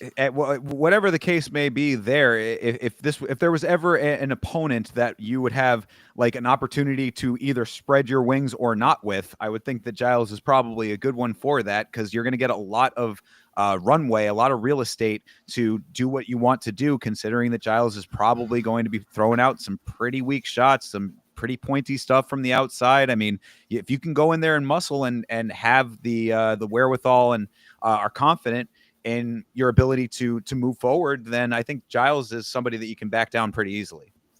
Well, I think you're also making a case for why this is the perfect matchup for Gustafsson to maybe lose on his debut. Now, Trevin Giles is not great, but if he was able to play an outsidey point match against Mike Malott, give him a dude that can only reach and grab. I mean, he might be able to just stick him from the outside for 3 rounds. This dude, Andreas Gustafsson, did not showcase a single lick of striking that I remember. It was literally just the Homer Simpson strangle emote. Like, that's basically everything that he did. And so it could get interesting. Yeah, yeah. Well, all right. So all of that being said, I mean, there's a lot of factors in this one. Obviously, we've gone at length about this fight. So with all of that information swirling around in your brain, what is your final prediction? I'm going to take this fight to end in the first round by Andreas Gustafsson's knees and elbows for sure. Let's go. Yeah, I gotta go with Gustafsson as well. I mean, just based on the intensity of what we did see from him, if he can replicate, even if he can replicate a percentage of that, I think it's still going to be enough for him to overpower and get his way with Giles. That's where my gut's I, telling me. I think what's so interesting about Andreas Gustafsson is that when you see him fight, you see it just looks different to you. This is not a cookie cutter matchup. Like, this is somebody who fights different. And those are always people to keep an eye on, because the unorthodox, they can get really far if they do it right. But then also it just takes that one technical person that can, dismember what they're doing. But I think Andreas Gustafsson, as of right now, probably has the key to some very fun wins starting off. So. Yeah, and that's why I was saying, like, a lot of times I don't put a ton of stock into the Contender Series wins, but with this one, it just felt different. And that's what Mm-hmm. I'm gonna leave it at that. Really, I mean, like, yeah, call it an informed guess, as to what we're expecting in this one. Because of that, it could go a lot of different ways. But based on what I saw, I always talk about that little tinge in the back of the head where it's Mm-hmm. like, that's something to keep an eye out for. I got that with him. It felt different in the moment on the Contender Series. So if you can carry that over, could be some fireworks. 100%. All right. Moving on down the line, Ketlin Vieira versus Macy Chiasson. Vieira is 14-4, 3-2 in her last 5. Wins over Penny Kianzat, Holly Holm, and Misha Tate. Losses to Raquel Pennington and Kayla Harrison, both aged pretty well. Chiasson is 11-3, 3-2 in her last 5. Wins over Myra Bueno Silva, Penny Kianzat as well, and Norma Dumont. Losses to Irene Aldana and Raquel Pennington. Chiasson has been around for a while. I forgot this, but she is the winner of the Ultimate Fighter 28. So Chiasson has been doing her thing for a little minute, even if it doesn't always feel like she's been super active.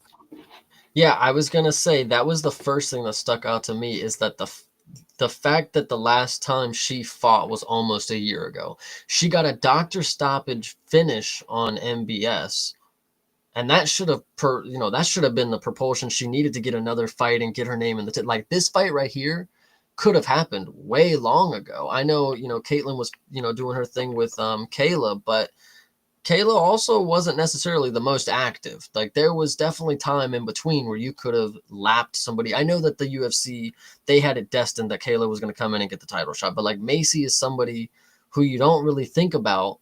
And as of right now, you can see that she's about to become the third ranked person if she wins this, and it's not somebody who's on your radar.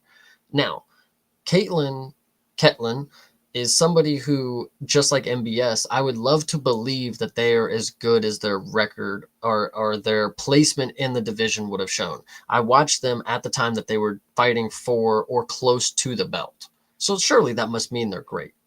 MBS, though, goes in there, gets smothered by Rocky Pennington for 5 rounds, and then she comes out and gets finished by Macy Chase on doctor stoppage from one elbow.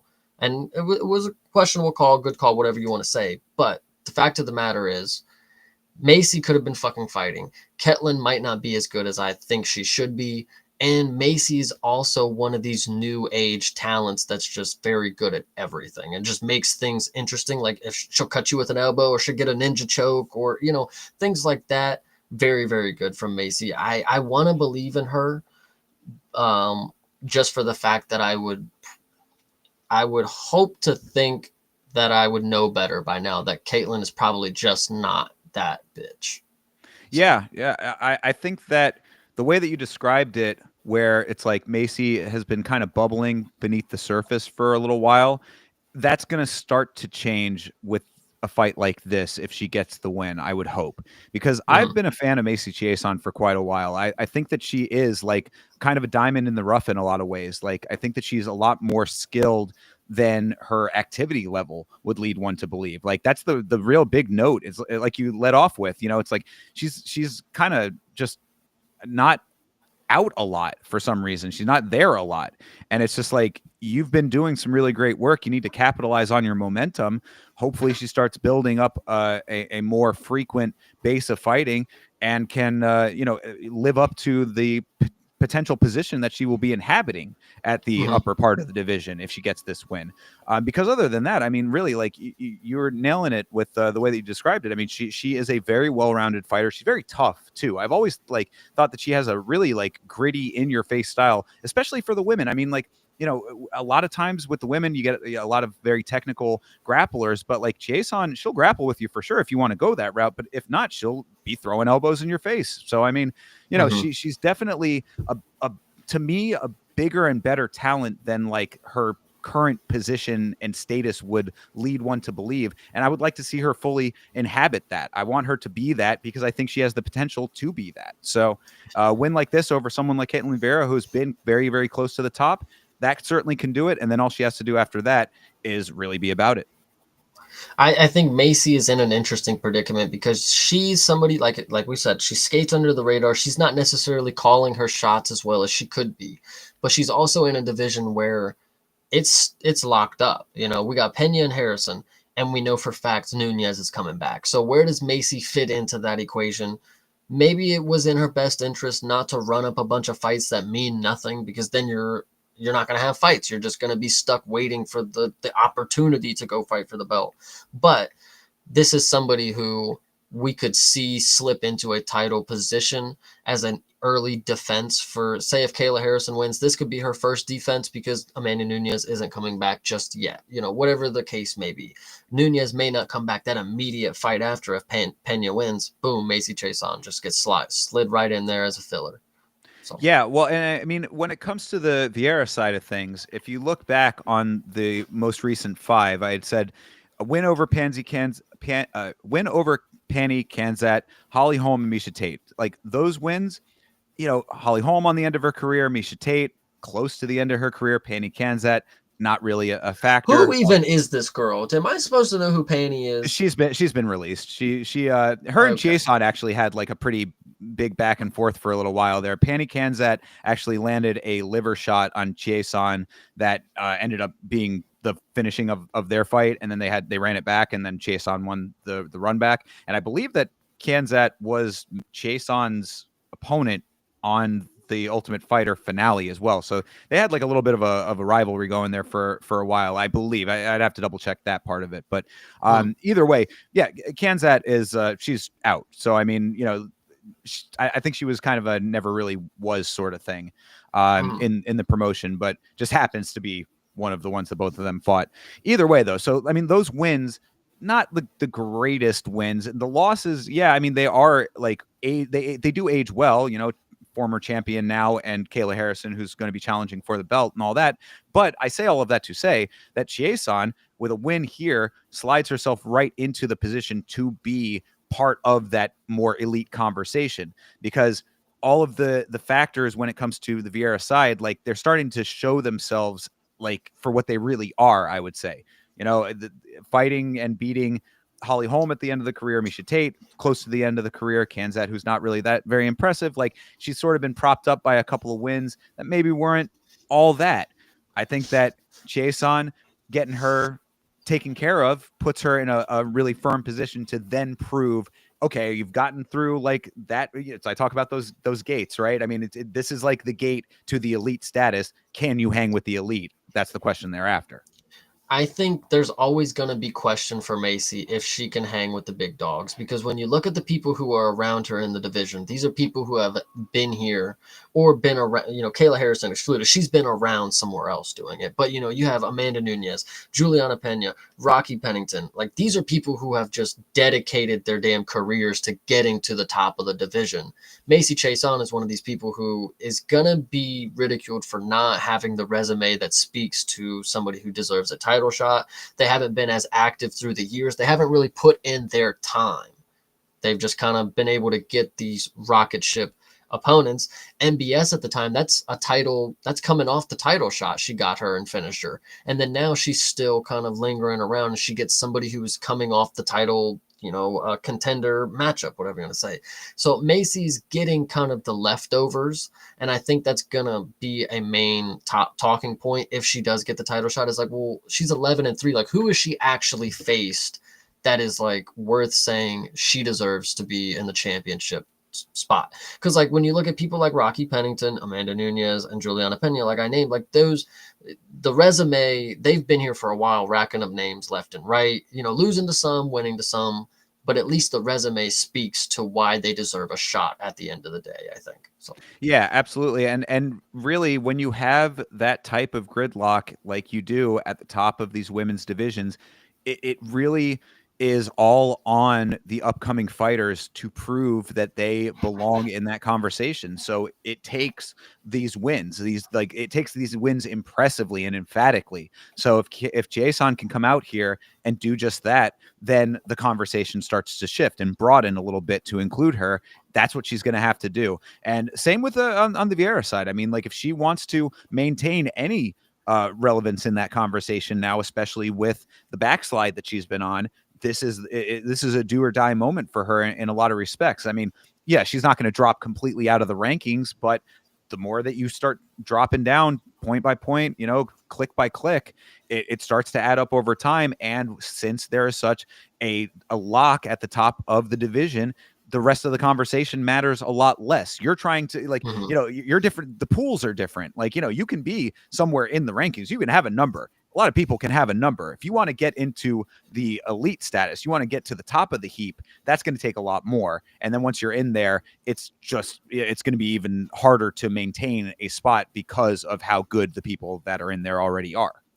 Yeah, I hear you. Yeah, this one's going to be very interesting. I'm pretty excited for this one. I think this one should have been on the main card along with some of the other few that we just talked about, because the fights that we're about to talk after, I think this one's better than those.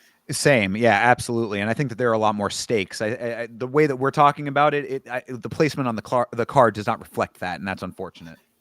Yeah, exactly. I mean, this is a prelim matchup, but we're talking about how this is a sleeper for a champion, like a title shot here in the next year or so. So yeah, absolutely. We're gonna have to see if they end up shaking up the order of things, like we had talked about last week. They no announcements on that or anything, but Night of, we'll see if maybe some of these fights are ordered a little differently. Don't worry, dude. Nunez is coming back for the 45 division. Kayla Harrison is going to challenge for the vacant belt. It's going to be easy for him. Well, believe it when I see it, and not again. Nothing is out of the question when Amanda Melissa Nunes is Mullins on. would be the third ranked featherweight woman. Think about that. She could make 45. Well, if they want to do it, I mean, we've been seeing lately, and I don't want to go on too much of a tangent, but we've been seeing lately champions doing whatever the hell they want. You know what I'm saying? So it's like it gets a little annoying, in my opinion, that it's just like the organization says, "Oh, you're a big star. What would you like to do? What can we do for you, champ?" And it's when you say things like that, it's like, oh yeah, that could be a jokey conversation now. But if she decided that was exactly what she wanted to do, the organization rolls out the red carpet for her, and everybody else just has to fucking deal with it. Yeah, I don't listen.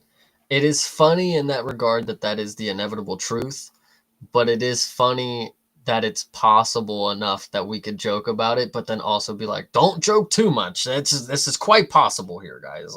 So I mean, it feels like a Wild West kind of time in that regard. So, any which way, it's a fun it's a fun era of the UFC, guys. I know it's stressful. Like, it is stressful for us to question if a division is going to be held up by one particular person, but man, does it make it more interesting. I tell you. Side note, I do believe that the Strip John Jones petition has surpassed 80,000 signatures, I believe. So just throwing that out there too. Add that to the mix. Anyway, moving on to our featured prelim fight here. This is Jafil Filio versus Alan Nascimento. Filio is 16-3, 2-1 in his stint in the UFC here.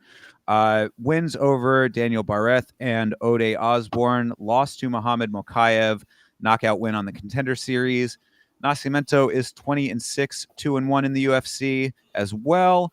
Wins over Jake Hadley and Carlos Hernandez, both of which have been released from the UFC. His loss was to Tagir Ulanbekov. He lost on the Contender Series to Julian Paiva, and then in his first fight in the organization, lost as well. So someone must like Alan Nascimento in the organization.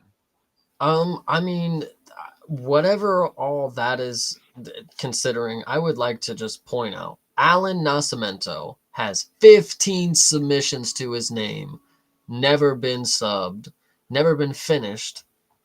And I think that is key coming in here because he is the favorite and he is a shoot box guy, which looking at his picture, you would not say this guy's a shoot box guy, but that is what they say. I don't know if it's Charles Camp because it's not the DeLima one, but this guy here might be a good pick because minus 170 being pretty close to the line for somebody who has 15 submissions. Now, I want to give context that somebody else who had a lot of submissions and turned out to be completely dog shit, Gabriel Miranda. So just keep that in mind if you think this dude's going to be your lock of the week. He may fucking fluke. I've seen it before with people who are just supposed to be that good on paper. Well, and also, I might be mistaken about this, but I don't think I am. Isn't Filio also a shootbox guy, or he competed in at least a shootbox competition? He might not be from the gym, but he might have competed in their tournament or something like that. I thought I saw some shootbox stuff on his resume there. Maybe I'm confusing him, but I thought I did. Either way, Filio, I believe, also has some submission wins of his own, so this could be a pretty spirited back and forth on the ground. I believe that he finished his last fight by submission. I want to say last two by four. Okay, so 4 out of his last 5 were finished by submission. He got subbed by Mokaev in one of those. The other 3 were submissions, and he's got a knockout in one. Right. Yeah, that would be the knockout on the Contender Series. So, yeah, I mean, both these guys, submission artists, could be some high-level grappling going on. What do you take away from that? I guess you're thinking that Nascimento might be better than the record would lead one to believe, or? Not that the record would. I mean, the record is not great. I mean, that's kind of similar to what Asmat Bekov's record was. Like, he wasn't necessarily a world beater, I don't believe, but like, I didn't take too much into consideration with the 6 losses. I mean, he is very credible when it comes to the sport. 15 submissions is pretty fucking nuts. I mean, to never be subbed and to sub that many people, I mean, You Well, I must think be somewhat decent. more of what I meant though, and sorry, I didn't really set that up No, you're fine. 100% correctly. I was just my thing was that like wins over Jake Hadley and Carlos Hernandez. We were just talking about how Carlos Hernandez was not of the caliber of the UFC. Jake Hadley, a dude who lost to Cameron Smotherman on short notice, and got pretty handily defeated by him, and then Smotherman didn't turn in a great performance in his last one. You know what I mean? What, like, to me, that speaks a little bit, at least. I mean, to go along with your point, if this would give any more context, is that his second loss, he actually only loses by unanimous decision, basically. And okay, there's some splits, but he loses by decision only. Never been finished. Ricardo Ramos, if you know who that guy is, he beat this dude in 2013 for a title shot in Elite FC 5. So Ricardo Ramos is one of those dudes that's not really that great. So if this was the first dude that beat you, and that was before he even like honed in on his skills kind of deal, I mean, they both were very young, so you probably can't take too much into consideration. But yeah, the people that you've beat and the people that you've lost to, I don't know. This one, I might just have to trust Vegas, but goddamn, shootbox, very, very hit or miss. Well, I'm going with the dog on this one, and my reasoning is that Filio is like, he's like a little chihuahua in there. He's like really energetic, very, very quick. His movements are super fast, twitchy kind of deal with him. And I think that he might be able to just outpace Nascimento. That, like, based on the recollection that I have of some of his fights, like that, he really, like, they're both flyweights, obviously, but like, there's more of like that standard version of a flyweight. I would say that Filio kind of fits that a little bit more than Nascimento. And I'm talking specifically about the speed when I'm referencing that. Like, I think that, that like high intensity, high output prototype of a flyweight kind of applies more to Filio than it does to Nascimento, at least in my mind.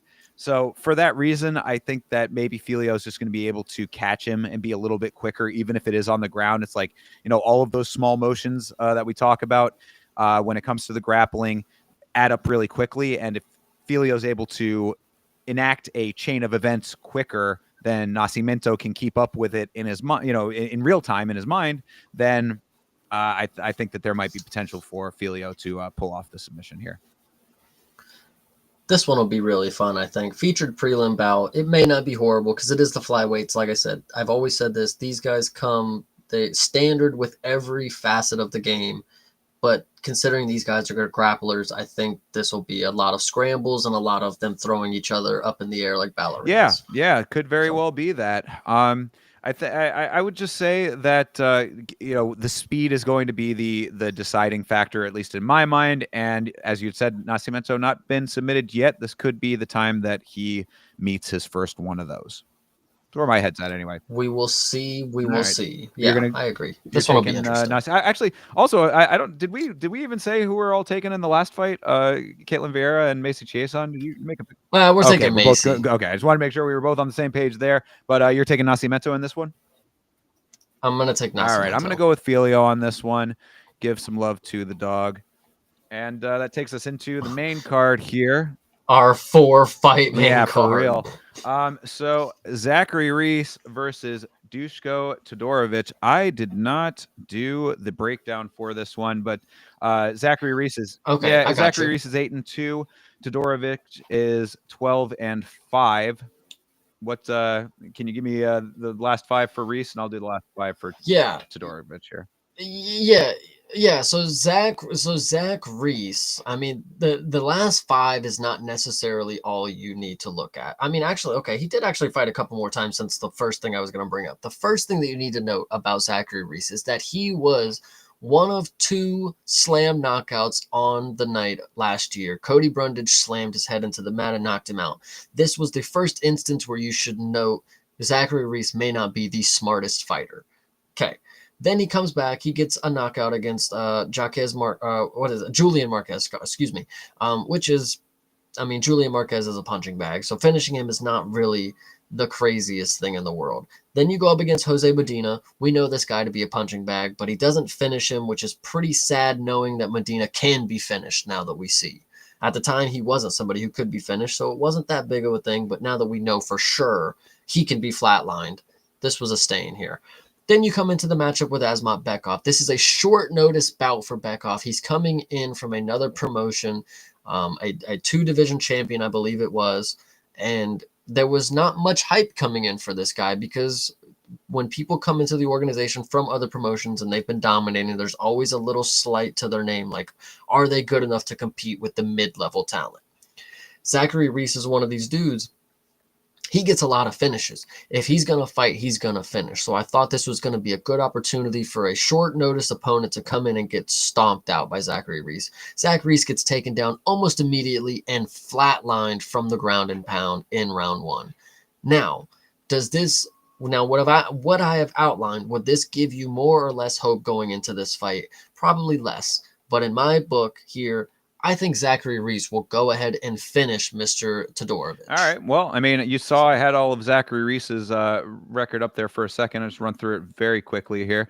Yeah, lost to Bekoev, win over Medina, win over Marquez. That lost to Brundage, as you had mentioned, the slam knockout, and then a win over Eli Aronoff on the Contender Series.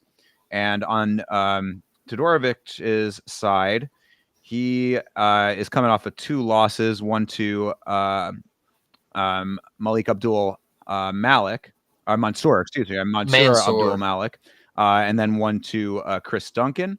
Win over that's Jordan Wright, and a loss to Chidi and Jukwani, and a win over Maki Patolo.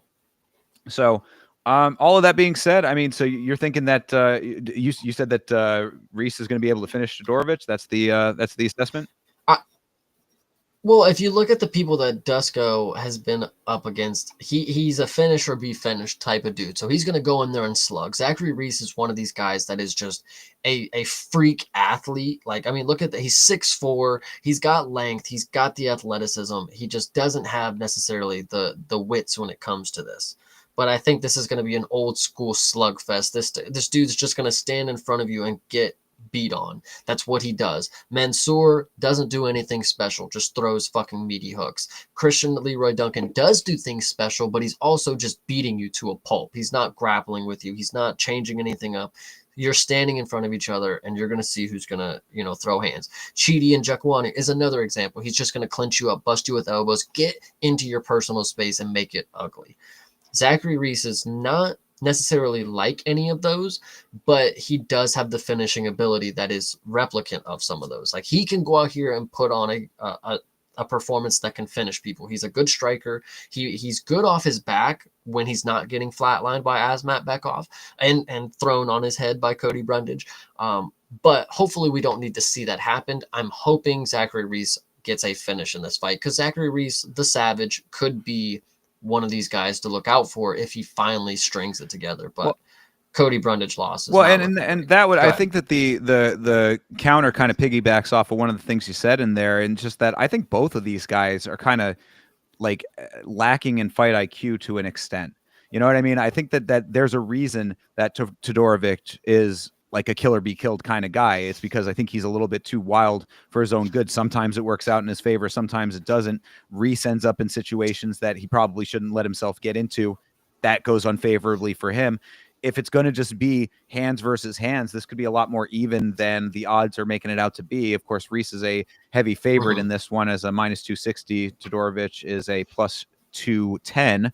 I would think that this probably should be a little bit more even than it is.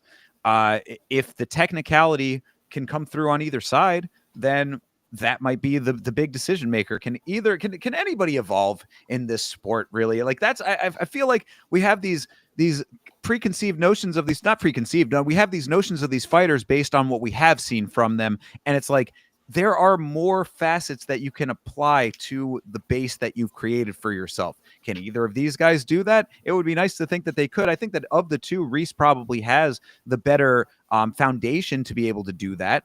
I do think that there are flecks of the right things in there already. Todorovic maybe a little bit more headstrong, probably going to lean back on the base that he's comfortable with and not as teachable, perhaps. That's a little speculation, but I think that it's informed to an extent. So it's like with those factors in there, maybe Reese just comes out in a better form of himself. Like that's something that I think could be entirely possible. I think with everything that we've laid out on the table, I think it's very evenly matched up when you have two dudes in the cage, these two dudes specifically, and you're looking at the skill sets. Neither one of them is like overly becoming the favorite in that outlook. Or in that regard, the only thing that I'm thinking about, because of how even it looks in that context, is that Zachary Reese is bigger, longer, and he's athletic as hell. Like when you see him fight, like the things that he does, like he's got the movements, like he can make it look right, but can he put it together to make it actually happen? We said it earlier, with the first fights of the night. You got Alice and Dos Santos. It's like you can look good, but you have to produce. Like it doesn't matter what's happening, you have to produce the wins for us to buy into it. And this is just the perfect opportunity for Zach Reese to get a finish and make us, like, they clearly, the promotion is clearly having some sort of push with Zachary Reese. If you look at his record, he's somebody who came in very, very early in his career. They knew he was somebody that they need in the promotion. Now they can't let him skate by. He was supposed to smoke Azmat. Now we got Dusko, who's been knocked out, sometimes gets a knockout. Zachary Reese, this should be a punching bag for you. I think you got Yeah, this. I'm giving Todorovic a little bit more credit, I think, than what the record is reflecting, perhaps. And it might be just because he is that like head first sort of into the fire kind of guy. So maybe he's able to overwhelm Reese. This is going to be a good like test of if Reese can utilize the technicality a little bit more strategically. I would say, like, can he be a little bit Mhm. more of a composed chess player in this regard, and recognize where the openings are, as opposed to just playing the game that Todorovic is going to be wanting to play. Like if you play into Todorovic's hands, then there is potential for him to do what he is good at, because he does have times where that works for him pretty well. So I mean, I think that's what I'm saying about Reese, like coming in a different form of himself. Like, is there going to be that advancement that you want to see I mean, both of them are only 31. So I mean, it's, only, I say, I mean, yeah, that is starting to get right there in the sweet spot. So it's like right now should be the time that both of them are like where they want to be as far as like their evolution goes. But if Reese comes in a little bit more technical, plays it a little bit smarter, who's going to have the better fight IQ? And I would say that Reese probably will Yeah. end up having that. Can Todorovic end up getting something lucky, or just using his sheer will to win in order to get the job done? I think that's also entirely possible, actually. Yeah, you remember, in any case, in a slug fight, in a slug fest, anybody can get caught. So remember, keeping that in mind, is that this is not 100% sold that if Zachary Reese gets to stand with Dusko, that it's going to go his way, because he may get clipped. I mean, it's very possible. We'll actually talk about it in the next fight. Somebody who has had the ability to just get that one shot off. So I think this one will be interesting. I think Mr. Zachary Reese gets it True. done, though. Yeah. I mean, guts telling me that again, I always have that like pick the dog, pick the dog. So it's like I'm getting that nagging feeling to pick the dog. I'm not super confident in it, but just for the sake of it, yeah. I'm telling you, hold off on your dog wanting ways. The next fight is the dog. I All right, got you. fair enough. Well, I I'll got still you. I'll still go with Todorovic just to make it interesting. I guess I'm not super confident in it. Okay. But all right, let's move on to the next one. This Gotcha. is Dustin Jacoby versus Bruno Lopez. Dustin Jacoby is 20-9. He is 2-3 in his last 5 wins over Vitor Petrino, Kennedy, and Chezuku. Both of those were by knockout. Losses to Dominic Reyes, Alonzo Menefield, and Azamat Mirzakhanov. Lopez is 14-1, 1 win in the UFC over Magomed Gaziusulov, lost on the Contender Series to Brenson Ribeiro, returned to LFA where he was from, won the title there, got a knockout win on the Contender Series, into the organization he goes after that. I think this is a great dog for the slip, and I want to tell you why. Because Dustin Jacoby coming in as the favorite, I mean, is he somebody that you should have high hopes for? Being 20-9, I mean, he's been around the block. Yes, he is very experienced, but he has also lost to people that you would not necessarily like. Okay, so the wins. Knocked out Vitor Petrino. Okay, that's good. That's probably why he would be the favorite. He also beat Kennedy, who's looking very good at heavyweight. Not necessarily the form of Kennedy that we should have seen at that time. So it's not necessarily the best win since it wasn't the best version of Kennedy. But then when you look at the losses, lost to Alonzo Menefield by unanimous decision. Ouch. Ouch, brother. And then you get knocked out by Dominic Reyes on the return.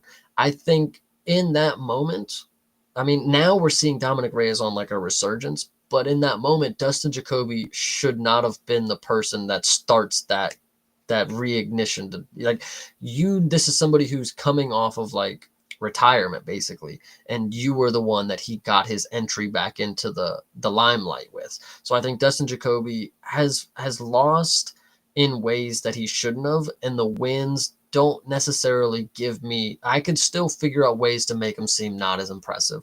Now maybe that's wrong of me, but I will say Bruno Lopez came in last fight as a dog too. Keep that in mind.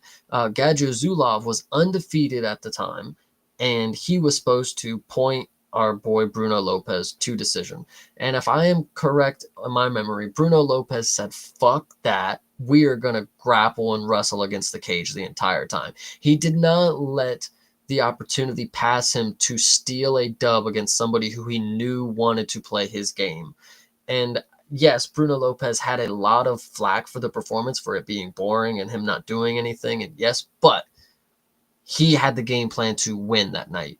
And I think that is what's key going into this. And this is going to be free money that Vegas is trying to dangle in front of your face again.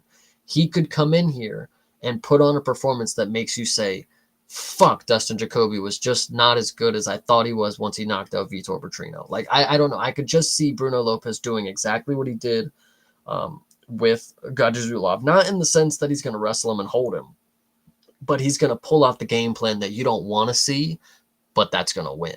And I think this is a great dog. I'm going with the line of thinking as well. I mean, we've seen Brenton Ribeiro go on to excel in after a little bit of rockiness, but I mean, he was one that I think sort of ended up in that position that people were kind of doubting him because of that rockiness, but then ended up overcoming that and looking pretty good. So, you know, not beating him on the Contender Series, even though now he has gone on to better things, that sort of ages well in the grand scheme of things now. Lopez also going back to LFA and just easily claiming a title there on his return to the lower ranks kind of speaks decently high in my opinion. I mean, you know, he could have gone back to LFA and then middled there. You know, it's like, oh, okay, you know, you challenge for a title, couldn't get the title in there, couldn't make it in the UFC. Where's the worth at there? But he didn't let that happen. So, I mean, being able to overcome that in and of itself shows that there is a grit and determination to the guy. Jacoby is one of those dudes that he's like another fighter that's just sort of swirls around in the conversation. You know what I mean? Like he's there, he gets the wins every once in a while. You know, the power is definitely there for him against the right people. If he's able to get those shots off, can he be maneuvered around? Can he fall into the traps of certain fighters? Definitely so. So, you know, I think that there are openings in Jacoby's game that if Lopez has the fight IQ to be able to exploit those, there should be some pretty decent advantages for him to turn this thing in his direction. Yeah, I think this one's going to be easy for Bruno, because not easy in the sense that like I'm just writing off Dustin Jacoby, but I think the game plan that Bruno will implement is going to be so we're going to get boos for sure. But I think it's going to be what wins him the fight at the end of the day. Yeah, I'll go with it. I mean, I think that Lopez did look really, really good against Gadjo Zulov. I mean, that was a standout fight of the evening, actually. I remember, you know, it was the only thing that was missing was finishing, right? I mean, that went to unanimous decision, I believe, but unanimous decision nevertheless. So, you know, he stole that victory away when he was the dog in that situation and certainly can pull that off again. On short notice, I believe too. I think he was That on might have short been. notice. I could be Yeah, it wrong could have though. been. I mean, either which way with it, getting the win there, finally solidifying that yes, you are of the caliber that you need to be in the organization proper. Sometimes it's a rockier road to get in there, but that path makes the fighter better. I mean, we were just talking about people improving their skills and getting themselves to the condition that they need to be in order to be effective. Maybe that is exactly what it took for Lopez, and we're seeing the fruits of the labor right here, right now. So if he can get this win over Jacoby, it's going to speak pretty loudly towards that mentality or that thought process, at least. And I'm here for it. Yeah, I think this is the perfect last leg to the parlay right here. And then you have plenty for these next two fights that we're about Sure to go thing. over. So yeah, I guess then final prediction is Lopez taking this fight. Taking Bruno Lopez by whatever way All he right, wants. fair enough. I think that decision will probably be likely. Now, don't think that it's impossible for Jacoby to land a power shot that does catch him off guard, though, because I mean, after watching that was Lopez, or excuse me, Jacoby, and the fight that he with Petrino, yeah, with Petrino, I Petrino. saw that one live, and that's it was definitely going both ways for a little while there. I mean, it wasn't like completely a totally one-sided affair for Jacoby, but he was able to string the shots together when it counted. Was a little bit later in the fight, if I recall. So, if it starts going into later rounds and Lopez does get a little gassed out, there could be a late round knockout. I wouldn't count that out altogether because Jacoby does have consistent power even in the later rounds. So, keep that in the back of your mind. But based on what we have seen already, going off of the data, I think that Lopez can get the job done. Hell yeah. All right. Well, moving into the current co-main. I mean, I guess this would be the time that we probably would want to talk about Goff and Brahimai. Do you want to do that real quick, just in case it is on this card? I think we should talk about it, but there's not necessarily much that I want to say. Brahima came out and finished Mickey Gall, which sure doesn't really speak too much to what I would want to see coming forward. I mean, that yes, finish the dude that deserves to be finished, the dude that's not very great as of right now, who's older, who had one little lasting moment of beating, CM Punk, whatever you want to say. And what's the other one? No, Nate Sage Northcutt. Brahima and Billy Goff. I'm just hoping for a finish. I mean, you got two dudes that weren't even supposed to fight each other that said, fuck it, we will fight each other. Make it seem like you wanted to fight each other for a reason. That's all I'm asking for. Yeah, for me, I mean, Brahimai has done enough in his time that I've seen him to be like, okay, that dude has the fundamentals. He has enough of the skills. He's done enough to make at least a lasting impression in my mind. Like, yeah, that dude can win fights. Goff, on the other hand, I don't think has done that just yet. Like, there's not any one performance or one standout moment that immediately springs to mind when I hear the name. Like, I'm sure that there is something somebody's, in the comments could be like, yeah, well, what about this? It's like, yeah, I'm sure that happened.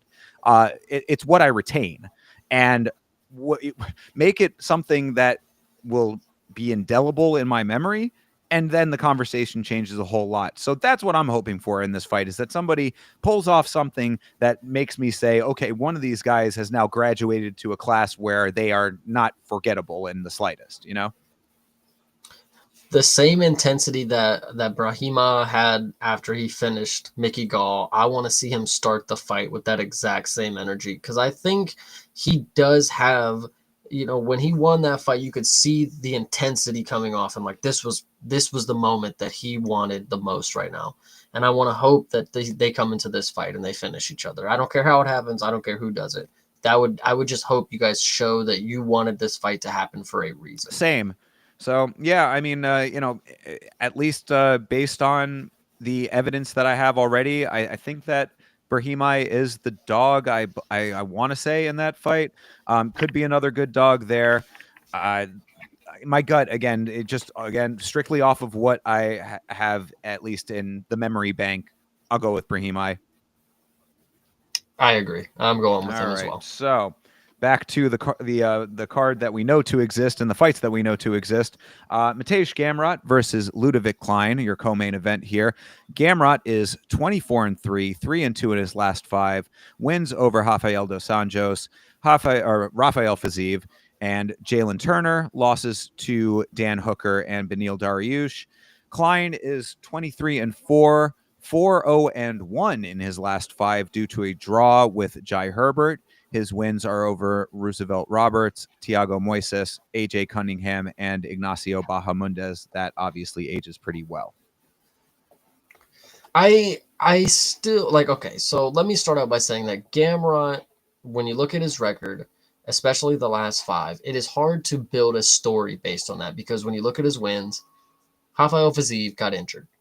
When you look at his losses, Dan Hooker did not beat him. I think these are key to note, because Gamrot, he's one of those guys that the story is just always going to be, you're always going to be able to pull it in different directions. Because if I'm not mistaken, he has a couple different split decision wins. Maybe, yeah, split decision loss, yeah, split decision wins, a couple unanimous, but like, I don't know. And he did beat Arman Sarukian by unanimous decision, by the way, for 5 rounds. So I think the gamer is somebody that I'm interested in, just because I've seen people ridicule him for the skill set that he has, and then they will watch him beat Dan Hooker and then still tell you that he's not good. So I just think it's very interesting to me that the gamer, he can't get any respect in here. But then you have somebody who got submitted by a guy who's not necessarily the greatest, in Nate the Train Landwell.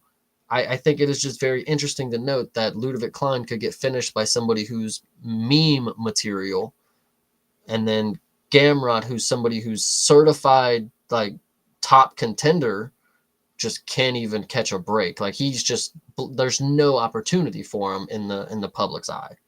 Well, based on these last 5 on both sides, it would lead me to believe that there might be slight decision merchanty territory for both of these guys when it comes to the higher levels of the sport. And they're both sort of in that camp. So I think that the matchmaking is actually pretty decent on this one. I mean, Klein is a dude who we've spoken pretty highly of in the past.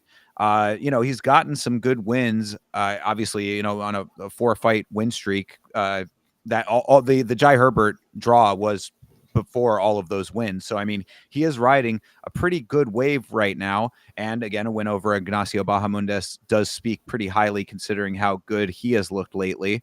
But it's a lot of decision territory there. Gamrot had the wonky win over Fiziev. Like the information is skewed. It's exactly like you said. The win over or the loss to Hooker, that in a lot of people's eyes should have been a win. You're weighing the scales in a different way based on like the actual activity in the fights versus what's on paper. So how do you square all of that away?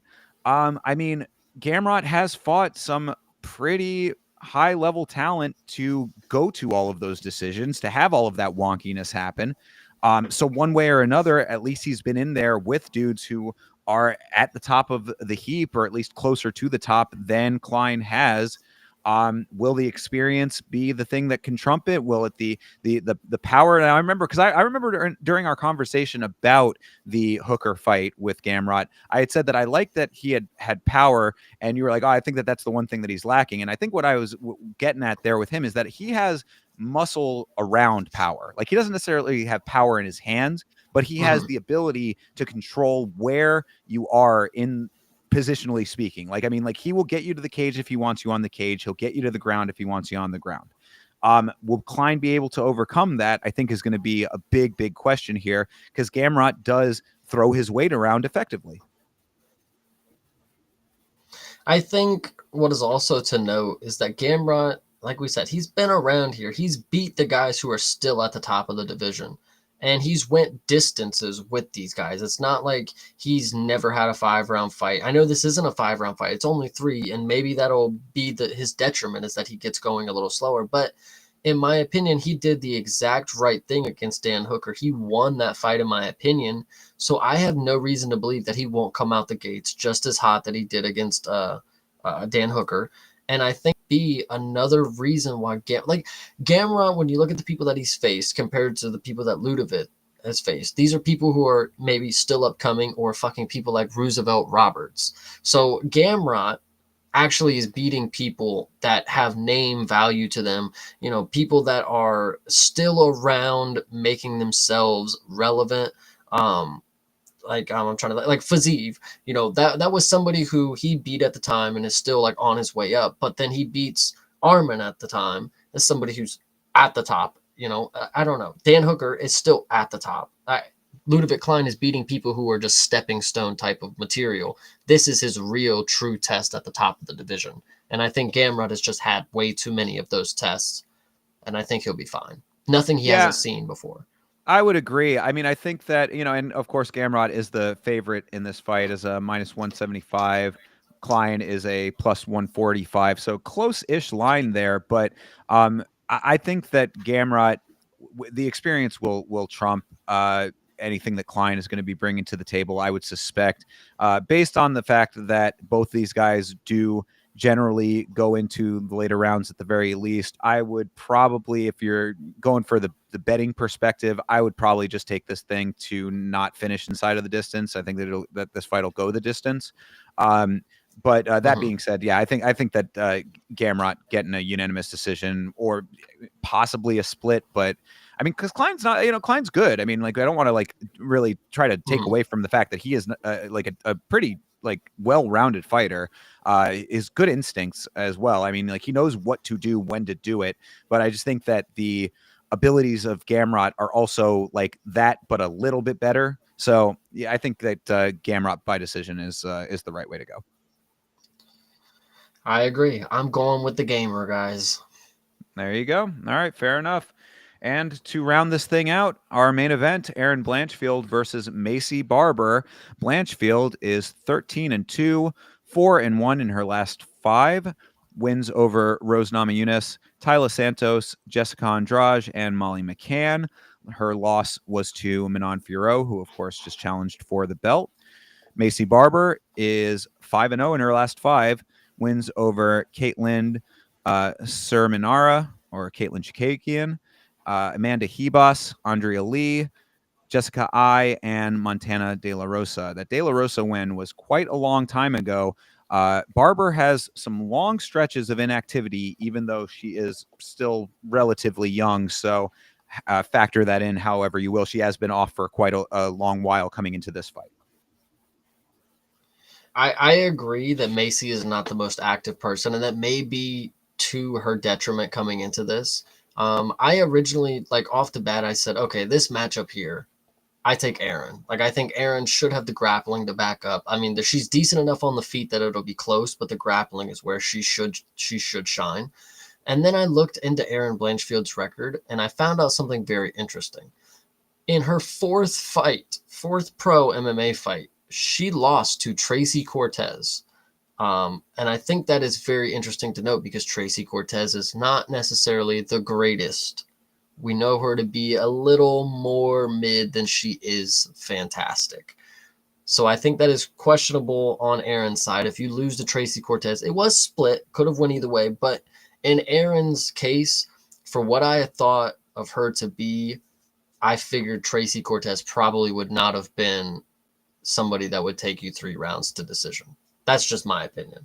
So I'm hoping Erin is able to get that notion out of my head. It was her 4th pro MMA fight. She's had a long stretch since then, so it shouldn't matter. But I'm really hoping that I don't regret picking Erin and saying she fucking lost to Tracy Cortez, and this is exactly, I could see why she would lose to somebody who's not necessarily as good as she fights like that. Something like that along the lines. Yeah, I don't necessarily think that that's going to be the case, though, because I think that Blanchfield, being only 26 now, very early in her career. I mean, I guess it is 4th fight in, so you should, you could say, yeah, that is where you should probably have your ducks in a row. But I think that she is somebody who has made massive improvements over time and gotten herself into a much better form. over her time in the sport. Barber has just been pretty well on a tear, except for the stints of inactivity, a couple injuries and stuff in there as well. But she's just been consistently pretty high level throughout like a lot of her run. So Hmm. the line to me is very crazy on this one, being Blanchfield such a heavy favorite as minus 250 and Barber as a plus 200. I think that they're thinking that Blanchfield's just going to wrestle her throughout the entire thing, try to grapple Hmm. and get it to the ground, which is certainly a possibility. And I do think that Barber is going to have to come up with some really big answers to the level changes that Blanchfield is going to attempt. But if she's able to do that, if in the first round or two, if Barber is stuffing takedowns left and right and landing the shots when she can throughout all of that, like in those sequences, then it's going to be able to throw Blanchfield off of her game, because that's basically what happened with Manon Fiorot. And obviously, Manon Hmm. ended up going on to challenge. So I think that there is potential for a similar fight to happen here with Barber being able to plant her base, do the wide sprawl, do whatever she needs to do to get herself out of the grappling situations that Blanchfield's going to bring to the table. And if that happens early on in this 5-round fight, Blanchfield might start getting desperate for answers that just aren't there. I think what's key to note the difference between Macy and Manon is when Manon is fighting a grappler, and fighting anybody for that matter, is there is no wrestling. That is not an option. You stay on the feet, you sprawl, and you pop them up with the jab. Striking is where you are going to win this fight. Macy, on the other hand, I don't feel like she has the instinct to just stuff a takedown, stand them back up. Let's go back to the feet. I feel like if the takedown comes, she's going to initiate thinking, this is grappling. I'm decent enough that I can maneuver around it. Like when I look at these two right here, I do think of very similar skill sets. Like these two are very carbon copies to me. They do look alike. Also, they're just two very thicker, white, short women. Whatever you want to say. I think this one will be a lot more of a grappling match than we expect Macy to keep it on the feet. Um, these girls love to grab. They love to wrestle. That's just what I think I'll see out of it. All right. I mean, perhaps maybe I'm giving too much credit to Barber's stand up. I mean, Hmm. a lot of decisions on there. So, I guess TKO over Amanda Hebos. Let that color your judgments however you will. But yeah, I don't know. In my mind, maybe I'm misremembering. I just think that I thought I'd seen Barber throw hands a little bit more so in the past. She Yeah, does have some pretty decent hands. She does have some pretty decent hands, but I think it's not necessarily any like something that she'll. It's not the only option in her book. She believes in her grappling enough to initiate in the sequences, not Manon having to forcefully disengage out of every grappling sequence because striking is where she's gonna thrive. sure. So I mean, so if that's the case, then I mean, do you think then she'll have the wherewithal to recognize early on if if she allows the grappling to be the method for a little while, like will she have the understanding that if it's not working against Blanchfield, who is pretty credentialed in that regard, that now I need to pivot to my striking? Like, do you think that that's a possibility for her, and does she have success in doing that transition? What I'm thinking happens is that Macy makes a grave miscalculation with the wrestling and decides to grapple. And then she's on the mat a lot longer than she probably would have wanted to be. I'm not saying she's going to gas, but I think Aaron will find the situation to end the fight. All right, I think she'll get a I'm submission. fair. It's certainly possible. It would be, a pretty big undertaking and a big statement if she's able to do that against Barber, who is perfect in her last 5. So, I'm not opposed to it, because I always thought that Blanchfield had the flex, like the early makings of a potential title contender. It Hmm. wasn't like 100% there yet. You know what I mean? It was like still kind of formulating and getting itself ready and all that kind of stuff. Barber, on the other hand, always struck me as kind of like a little bit of a chip on the shoulder is how I've always sort of looked at her. I think that she's got a little bit of an attitude, not in a bad way. I mean, not like she's Mhm. not a bitch or anything, but like, that she's kind of comes in with a little bit more of like, I'm going to be the one that's going to be able to figure this out, and I'm going to get this win however I have to. Is sort of the impression that I got of her, where Blanchfield seems a little bit more composed and someone who's like methodical, is going to be leaning more on her technicality. Mhm. So, I mean, I think that there might be a little bit of potential for Barber to kind of big sister her to an extent.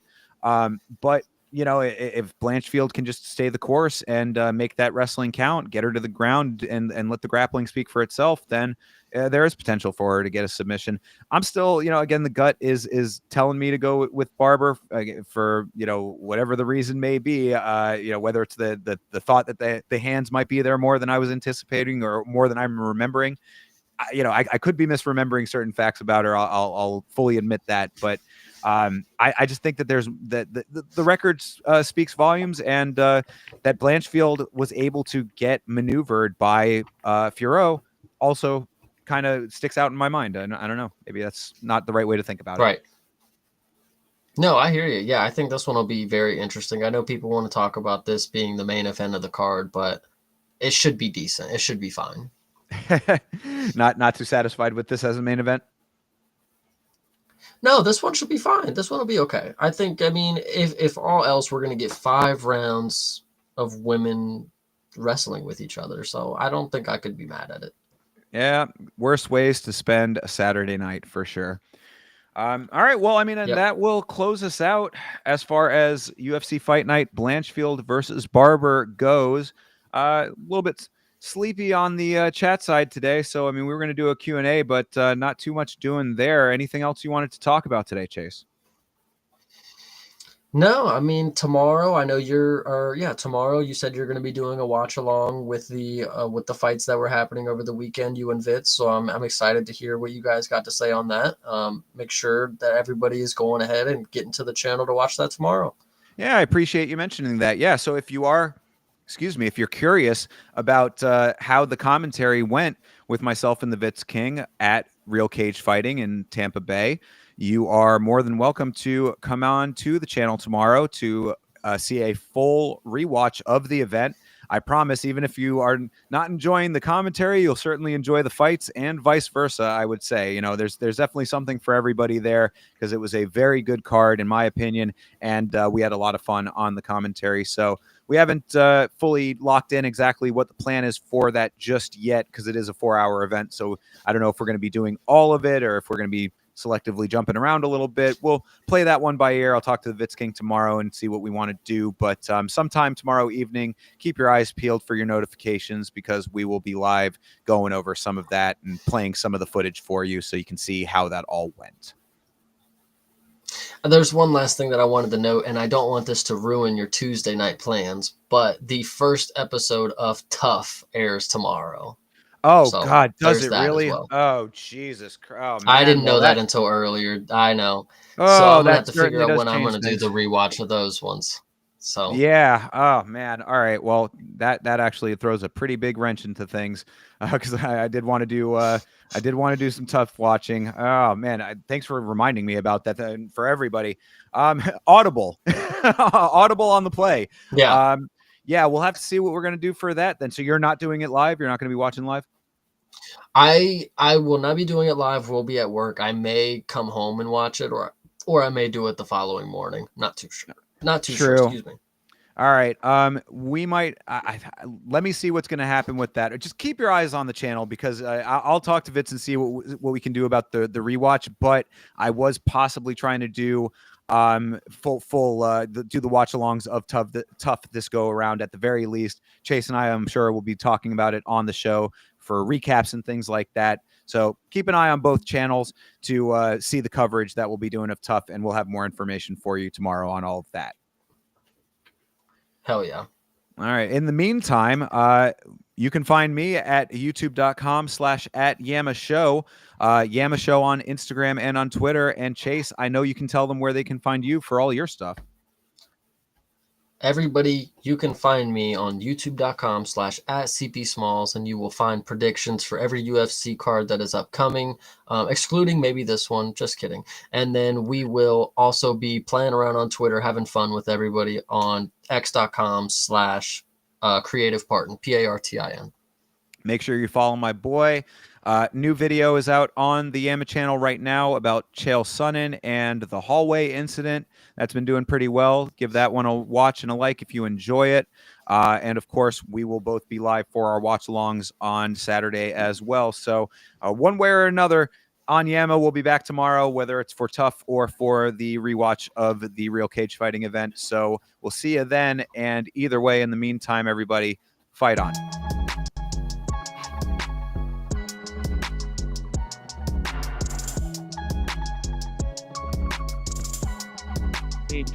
It's